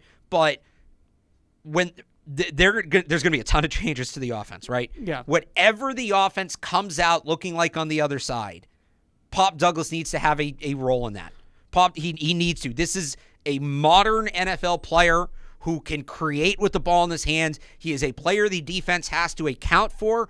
When you get a true number one wide receiver where he's not the guy they're accounting for, he's going to become a very dangerous player. And you saw it briefly against the Giants. It kind of flashed. My up for him isn't so much what he did in this game, but it's what he flashed. It's the potentially flash that I'm like, all right, you're not totally starting from scratch with the offense. Here's a player you can plug in and say, all right, we're going to give this guy opportunities moving forward. So I agree with you. He is, if you start to try to list out who on offense is going to be a part of the next offense, right? The next wave, whether it's immediately next year or whatever. He's on the list. I wonder, is he really like a 3 with really good gadget skills, or can he truly be a number 2 receiver in this offense? Because in order to be a number 2 receiver, the volume is going to have to increase with the route running improving. Yeah. And right now, with the route running, I'm sorry, this is on Troy Brown. Troy Brown, do your job. Yeah. Coach him up. Like, he clearly has separation talent. He clearly has explosiveness. He clearly is very good with the ball in his hands. The only issue that he has right now is mental. So get him in the room, get him on the film, get him in the freaking, virtual room, I think is what they call it, that they have, where it's like a 15-yard field and you just run routes, the stem and the release, and you work on that kind of stuff. Get them in the lab and coach them up on reading leverage and breaking off and how to get open at the top of the route and all these different things. Like that's coaching. The fact that he's an error repeater on his route running is on Troy Brown. But that's his I job. guess more I'm saying is, like, let's say they get a new wide receivers coach, right? Yeah. Like, he can get there. Yeah. We saw I agree. we saw potential of him being an elite route runner in camp. So the frustrating part to me is that he is an elite route runner. Yeah. He is a very good route runner. He's having issues. He's having IQ issues. He's having mental issues. There's no doubt in my mind that Pop Douglas is a separator. And the stats back that up in terms of like the advanced metrics and things like that. He's a very good single coverage separator. He creates a lot of separation. Yeah. But they need to figure out ways, and I also would put this on Bill O'Brien for the rest of the season. Figure out ways down the field, because the screens and all that kind of stuff is great, but it's not efficient. It can't just be that. So find ways to get him the ball down the field. And they were doing it earlier in the season. Remember the Jets game? They they kept screening to him, and then they went and they pumped and they had him go. Yeah. And he beat the corner and Mack underthrew it. Do you remember that? It was like right before It's halftime. Every offense. Okay, do you remember the play I'm talking about? It was right before that whole sequence. Remember, I did a whole thing on the show about how the Patriots were bad, the Jets were bad, the rest was bad, the field was bad. It was the blown PI, the blown PI call. Mack put him in a position to come back for the ball. Like, he can get there, and that's kind of my point. Is like there's so much potential with. I don't know. Maybe I'm just excited because there's finally a receiver here with some potential, and that's what it is. And I got caught up in that, but I mean, he showed more in that Giants game than Tyquan Thornton's shown in 2 years. Oh yeah, 100%. So 100%. I just think that it's important to me to say that he's a rookie, so to expect him to coach himself up on these things is missing the mark. But so again, and the reason I have him as an up is and still he continues to be their most productive receiver. Yeah, it tells you a lot. Okay, number 2 up here, Mike Onwenu. This was the best offensive line film of any offensive lineman for the Patriots all season long. He was dominant in this game, dominant in the run game. Double team blocks with City So, who was almost on my up list as well. I thought City So was really good in this game. City So is good. Like, City So can play. I think he's going to be an NFL guard and has a future in the league. He might probably better than the other guard already. And wait until he actually gets a full summer working at guard instead of them trying him to tackle. He's really good. Mike Onwenu in this game, clean sheet and pass protection. No pressures allowed. How much did he rep against Thibodeau a ton? Not a ton, but he had a few. He repped against the other guy mostly. Thibodeau rushes over. That's what I thought, but I meant to go back and look at that. I like Thibodeau, so like holding that guy holds some weight. Yeah, clean sheet. Now, granted, it was on a game script with like 17 screens, but traditional dropbacks. You can only do what you're asked to do. And run game, absolutely ridiculously dominant. Absolutely dominant. Him and City So on those gap schemes in the double teams is legit. They are legit moving the line of scrimmage for like a month now with those two guys next to each other. Onwenu is at the point, to me, priority number 1 in free agency, 100%. He is their number 1 free agent at the moment. Yep. I'm with you that he probably should be a tackle long term. I don't, ultimately though, in terms of the re-signing conversation, I don't think it matters. I don't care. Well, no, but you have a right guard now. Unless, what, are you moving City to left? It doesn't matter. He's wherever you're going to play him. Michael Onwenu right now, I would say, has an argument to be made that he's an all-pro offensive lineman. But if he's doing that at tackle, then you shouldn't be signing him. Look, okay, here's why I would what I'm saying is what I'm saying, I guess, is that where he plays in the future, to me, is a moot point just because it's getting bogged down in semantics. Okay, whether you play him at tackle, you play him at guard, that's going to be up to the next coach. But right? here's what I would say. And look, the next coach is going to be here when they're doing the free agent resigning. Yeah. You can't.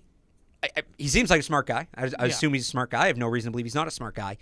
If he's willing to accept any sort of guard type contract, he's an idiot. Like, he is I think he will probably end up signing a deal that is inflated for the fact that he can play tackle, and it's kind of in between the two markets, is my guess. So last year, or this year, like this current season, so based on the last signing period, in terms of AAV, the top 5 highest paid right tackles in the NFL, and maybe, I don't know, they don't come in the top 5. This is just to make the point. Yeah. Average out to $22.8 million AAV. Yeah. Top 5 right tackles. Top 5 right guards average out to 16.5. Yeah. So you're talking about a significant difference in the value of those contracts. So I think he's going to use those numbers. I think he'll be at 18. He'll be right at 18, 19, sandwiched right in the middle. Chris Lindstrom makes 20, so that would make him the second highest paid right guard. Yeah, and I think what it goes back to, fourth or fifth highest paid right tackle. Look, he's a tackle. It's a premium position. I know what you're saying. Like, yes, just get the talented player back in the door. Yeah, but no, it shouldn't be just play him wherever. You have a good right guard in City, so you do not have a right tackle. You probably don't have a left tackle. You need to add 2 tackles. I'm going to push back because at the end of the day, it's up to the player. I'm sorry. I understand we all want Mike Onwenu to play tackle. I get it. Why wouldn't he want to play tackle? He gets paid more. Because he's a guard. That's the thing. Ramondre Stevenson talked to us on Monday, and he was asked about Mike Onwenu, and he said he's a guard at heart. The player feels like he's a guard. That's the bottom line.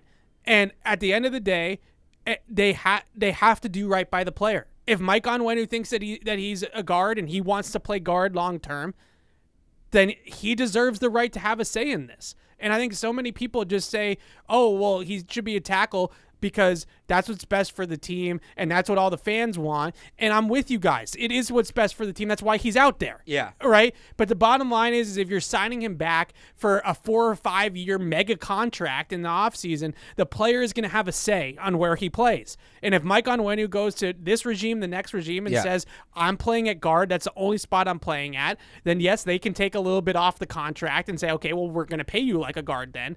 My guess is where they'll settle is that he either is going to have escalators in his contract, incentives in his contract if he does have to start games at tackle, or he's going to be right sandwiched in the middle between the two markets. I guess there really is no tackle to pay, but I would say at that point, take the money, give it to a full-time tackle because you have a right guard in City. No, so I would pay Mike Onwenu. All right. Because, again, this is the mistake you made. Look at you advocating paying for a guard. Yes, because this is the mistake that you made with Joe Thuney.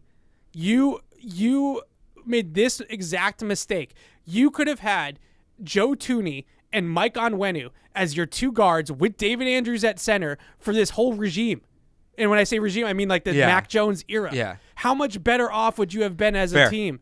And they let Joe Thuney walk, who was a guy they identified, they developed, and is now going to win first team All-Pro with the Kansas City Chiefs. Great freaking job. And now they're going to do the same thing with Mike Onwenu. They're going to say, oh, he's a guard. We already have a guard. We drafted these guys, early in the draft. We drafted City So, and he's pretty good. We drafted Cole Strange in the first round.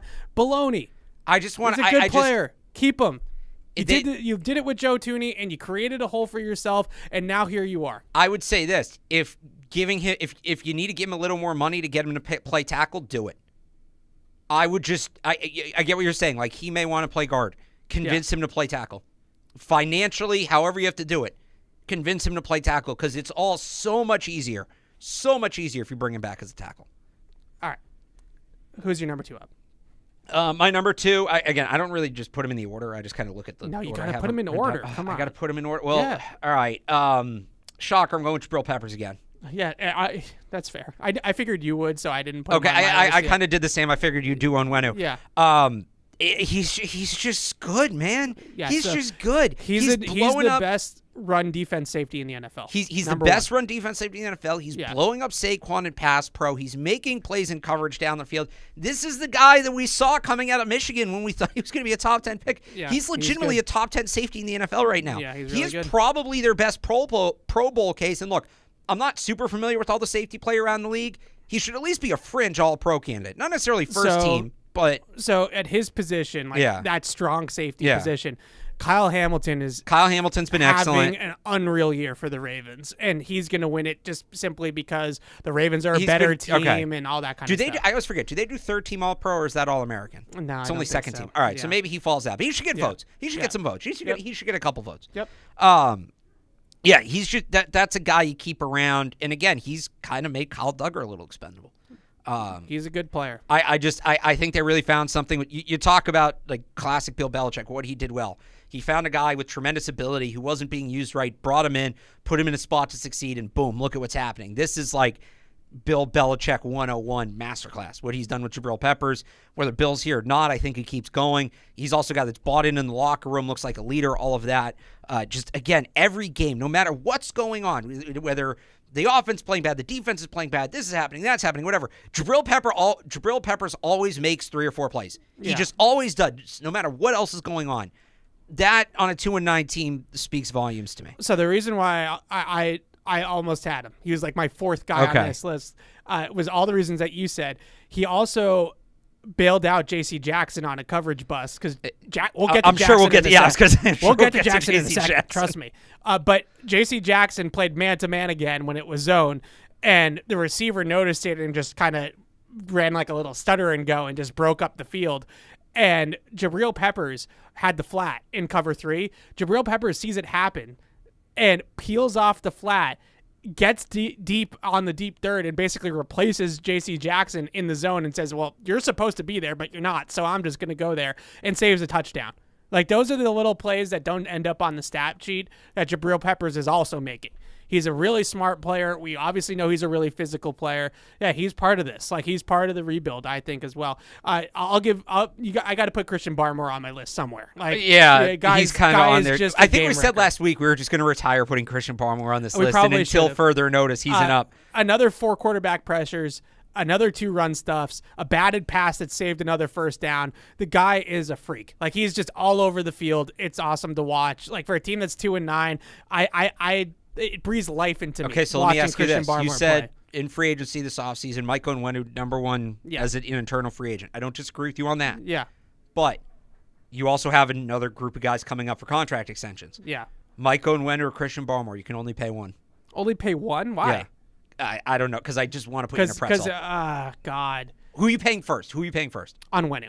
Okay. Onwenu. But Christian Barmore, to me, is a top extension candidate. Like, that should get done in the offseason.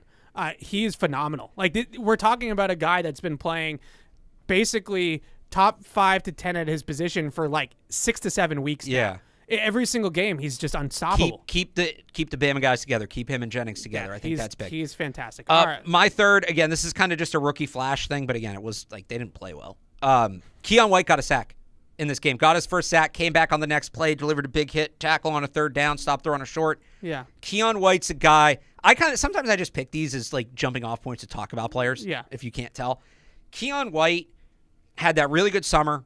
Started the year playing well. He didn't record any sacks, but like, remember how all over Jalen Hurts he was in the opener and things like that? And then he got that concussion against the Raiders, and it felt like he had a couple weeks where he just wasn't quite himself. He was getting back into shape. Yeah. I thought he popped a little bit against the Colts. Had a good game in this game on top of the sack. He stood out a couple other times. And this is a guy with Matthew Judon out, with Josh Uche not necessarily playing standout football. You got to figure out what your future is going to be at edge rusher.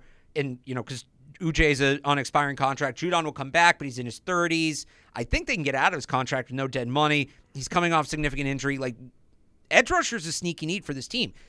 Can add it to the list. I mean, it is. I know you're annoyed by it, but it is. I'm annoyed by it because they've invested so much into it, and they still have nothing to show for it. Well, so what I would say is, can Keon White kind of show us here down the stretch? Can he get back to the player he was in the first half of the year before he got hurt? And I'm not saying he totally absolves the need at that position, but it would be nice if, going in, like him and Jennings bookends, maybe Judon's back. Like, hey, we've got Keon White in our back pocket. This is a guy that can, at the very least, be like a top 3 rotational edge guy for us. Is going to cause some problems if we put him in the right situation. So I said before the bye, he's a guy that I think you're going to look at very closely down the stretch. Yeah. Good start for him against the Giants. Yeah, good rush on the sack. Yeah, really good rush. Good, use his length and turn the corner a little bit. I think the one thing with Keon White is just you have to.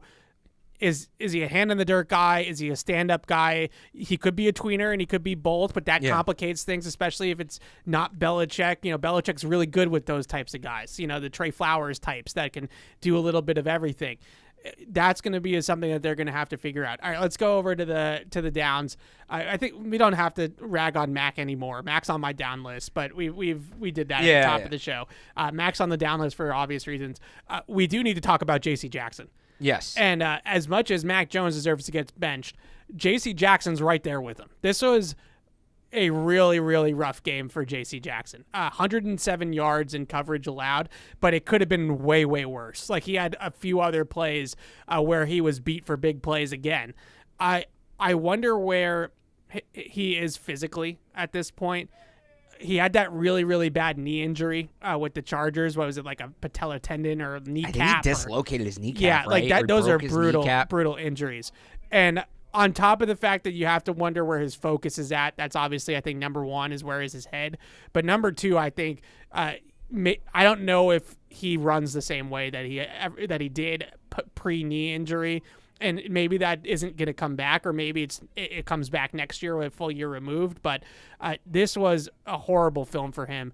Not only just the yards he actually gave up, but the yards he could have given up.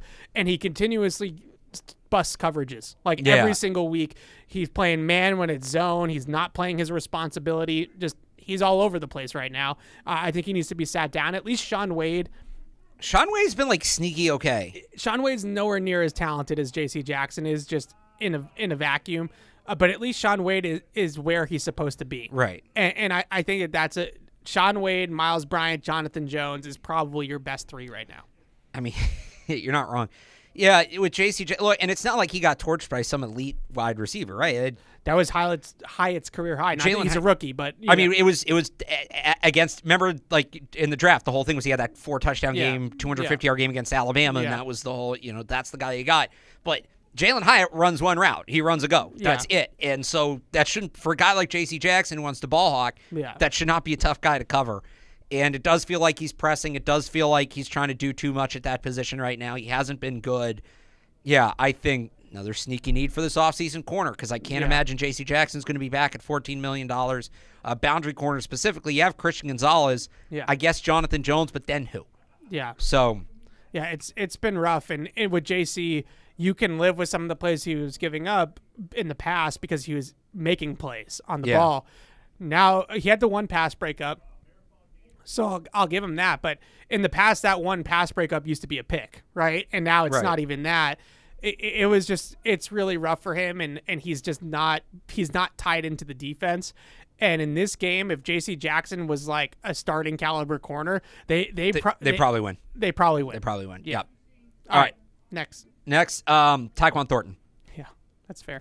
They benched him a couple. He gets hurt, starts the season, comes back, is bad, gets benched. Now he comes back again, and it's like the door is wide open.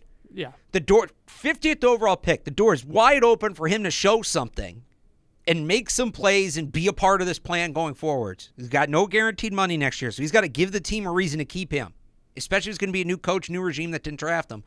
And he had the third down slant could have been a better throw for Mac Jones, but it's a catchable ball. It's an awful route. It's the route is the worst part of that. The route. Okay, so look, beyond that, this is just every football coach will tell you this. Any football coach worth a damn will tell you this. If the ball hits both of your hands, you should catch it. The route is So is that why it ends up so far behind him? Yeah, because so he with Tyquan, you're running a slant against off coverage, right? Right. So easy route. The first thing that you got to do is you got to push vertical off the line of scrimmage. You're not pressed, so you can just speed release, like just release, go. Right. He does this like little shimmy, then he goes, then he gets to the top of the route, does another little shimmy, and then he cuts. Like just explode off the line, use your speed, get the corner on, to turn his hips up the field and cut underneath, right? Like it's the simplest route. I think Tyquan is a really frustrating player because his speed plays on film. He's fast. He is.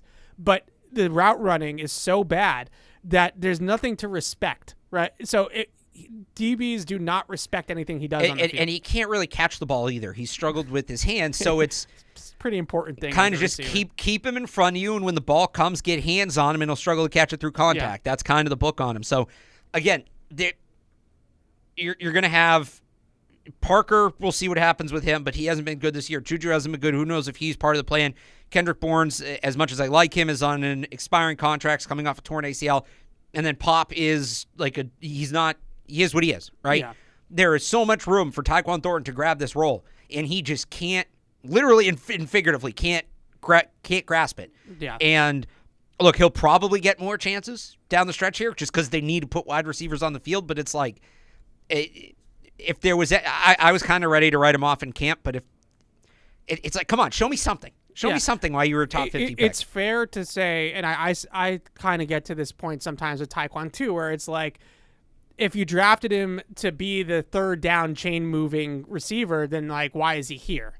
And I think that's fair. Right. But at the same time, as a guy that is going to be a vertical threat and is going to take the top off, you have to be able to run a slant, because that's what keeps the defensive back honest. Like, otherwise, the defensive back has nothing else to worry about besides you running by him. So if he can't, you have to establish a first level route. All of those deep threat guys, whether it's a deep threat guy like Des Bryant or it's a deep threat guy like Deshaun Jackson, regardless of what kind of way you get there, whether it's, contested size or it's speed, everybody has a first level route. Like, Dez was excellent at running slants, right? Like that was his big one. Deshaun Jackson was an excellent shallow cross guy. Like, those are the types of routes that they would run at the first level, so that not everything was just running by you, and that would set up the run by you routes. Yeah. Tyquan doesn't have a base route tree. He doesn't have 2 or 3 routes that he can run consistently, and that's why he never gets open. All right, last couple of downs here. I had there's a lot. Yeah, okay, all right. Gesicki, just not on the same page with the quarterback, running bad routes. My guy Cole Strange, another 4 quarterback pressures allowed.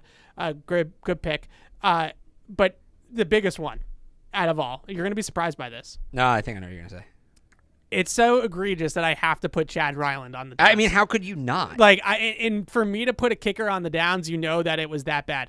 Not only did he miss the 35-yard field goal, which is just inexcusable as an NFL kicker, they also wouldn't kick the 54-yard field goal because they don't trust him. Right. So he basically took 6 points off the board, including the points that should have set the game into overtime. I understand that this team has bigger fish to fry than replacing the kicker, but them working out kickers this week and signing a kicker to the practice squad is so warranted. Like, it's embarrassing. Look, you say they have bigger issues, but this is what it comes down to. Because in Indy, too, if he makes that, what was it? It was like a 35-yarder, I think. It was another chip shot. Yeah. They're driving for a field goal at the end of the game instead of the touchdown. Mac doesn't have to throw that ball into the end zone. Right. So that's 2 games. They could be 4-7 right now if not for the kick. I know people, 2-9, 4-7, whatever. Yeah. Good, you get the better pick. How many games is that going to flip, when you're actually trying to win games and we're actually making a playoff push? Ryland hasn't been good. He still looks uncomfortable. I wish they'd let him kick more over the summer, but they didn't. Yeah. I will say this. The whole they should have kept Nick Folk conversation needs to go away because they're 2 different conversations. Yeah. Nick Folk was 36 years old, had a bad second half of the year last year. That is a position where you move on a year too early versus a year too late. The fact he's still good, great. Nick Folk deserves a ton of credit for that. It was time. Yeah. It was time. If you want to say they could have done a better job of replacing him, you can, and that's a very fair take. So here's my not even conspiracy. I really believe that this is true. They wanted Jake Moody. Oh, yeah. I know where you're going with this. And they wanted Jake Moody. He was the number 1 kicker on their board. They thought they were going to get Jake Moody with their first pick of the 4th round, which was very early on in the 4th round. Where they took Jake Andrews. Yeah, the Niners knew that they liked Jake Moody. Yeah. The Niners also liked Jake Moody, so they swept in at the end of the 3rd round and drafted Jake Moody. And then I think the Patriots at that point thought that there were going to be a run on kickers, panicked, and took their next kicker. Makes a ton of sense. Yeah. Makes a ton of sense. So, but people point out like some of these good kickers, like the guy in Dallas was undrafted. Like, I get that. It's not a crapshoot with kickers, believe it or not. You can scout them. I mean, it's as much of a crapshoot as is with any other position. It's more so. It's probably up there with quarterbacks. But the Nick Folk take is weird because it was time. Yeah. It was time. He struggled down the stretch last year. They needed to get a better kicker, and they needed to. I wish Ryland. I don't think it's the only reason he's struggling, but I wish Ryland would have gotten more work this summer. They should have moved on from Folk sooner. Another thing they mishandled. All right, we got 2 calls here. Let's go through real them really quickly. John is in Louisiana. What's up, John? Hey, can y'all hear me? Yes. Yeah. I was just calling in because Alex was disrespecting Kyler Murray. Like, that was insane. I agree, John. Like, you talk, like that year when it was 8-0, he missed 3 games because of an injury. Then at the end of the season, J.J. Watt was out. and DeAndre Hopkins. John, I'm with you. I'm a Kyler guy. Thanks for the call, John. We just have to go quickly. I'm a Kyler guy. I would be for Kyler. I'm with Alex. You can't trade your first-round pick for Kyler Murray. Yeah. That's off the table. But if it's this year's second and something next year or whatever, then I'm more on board with it. I like Kyler more than Alex does, though. He's not. He has just as much risk as I think a draft pick with his injury history. All right, that's fair. All right, Jody is in Atlanta. What's up, Jody? Hey, what's up, guys? Hey. Hey, I just had a quick little thing. I don't think they're actually going to do it, but I just wanted to get your opinion. This feels like the perfect game to see what Mapu has at linebacker and just kind of have him, be able to keep up with Eckler when he goes out for the little routes, dink and dunks, and then also with Herbert when he does, the read options and when he kind of scrambles and makes plays. I feel like this is, why you drafted Mapu, and I think this is the perfect game to kind of see, since we've played a lot of bigger backs this season. Might be trying to see what he has, even though Jelani Savai and Finley have been great, but they're not great, but good. So I just We get the point, Sure. Jody. Your Can I tell you phone's something? breaking up there. Every game was a perfect game to play Marty Mapu He's not at playing linebacker. at linebacker. The more that we are the more we've gone here with the Marty Mapu situation, the more I really truly believe that if it wasn't for Jabril Peppers' emergence, then Marty Mapu would probably be playing that role in the defense so that Kyle Duggar could play the more free safety. Yeah. And that was kind of the plan. I think the plan was that Mapu is the new Duggar. Duggar's the new kind of McCourty-ish thing. And Jabril Peppers just kind of came out of nowhere. Not nowhere, but he had a great year. And they couldn't take Jabril Peppers off the field. And here we are.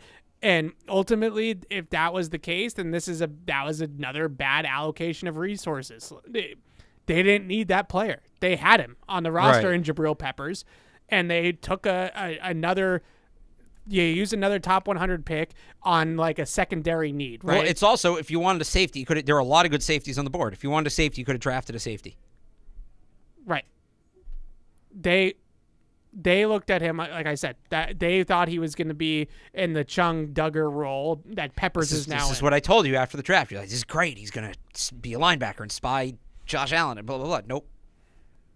So it would have been cool to see him do that.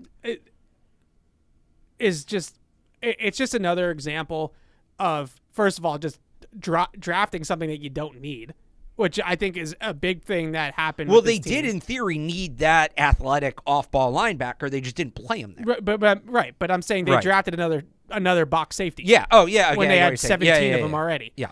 And well, I wonder if that's a miscommunication maybe between Matt Grower and Bill Belichick or something like that. Well, that can't happen. You have 4 months to prepare for the draft. How can you have a miscommunication? Not a miscommunication, but I'm saying hey, I drafted this player to do this one thing, and I don't know. Yeah. All right. That about does it for us. PU is coming up next here at noon, so stay tuned for that. Alex and I will be back next week, but it's a Thursday night game, so I'll be traveling on Wednesday to Pittsburgh. So we're going to do it Wednesday morning tentatively because depending on the travel schedule and media schedule and everything, but it should be Wednesday morning 10 to 12 instead of Thursday morning next week. If not, it will probably be Tuesday morning 10 to 12, but we'll get to that point when we need. So just check us out on Twitter, as hopefully all of you already are, and we'll give you updates on the schedule of when Catch-22 is going to be next week. But until then, signing off for Alex Barth, I'm Evan Lazar. Stay tuned for Patriots Unfiltered, and you'll hear more of me, unfortunately. Okay, bye. Bye. Thank you for downloading this podcast. Subscribe on Apple, Google Play, and everywhere else you listen. Like the show? Please rate and review us. Listener comments and ratings help keep us high in the podcast rankings so new listeners can find us. Be sure to check Patriots.com for more news and more podcasts.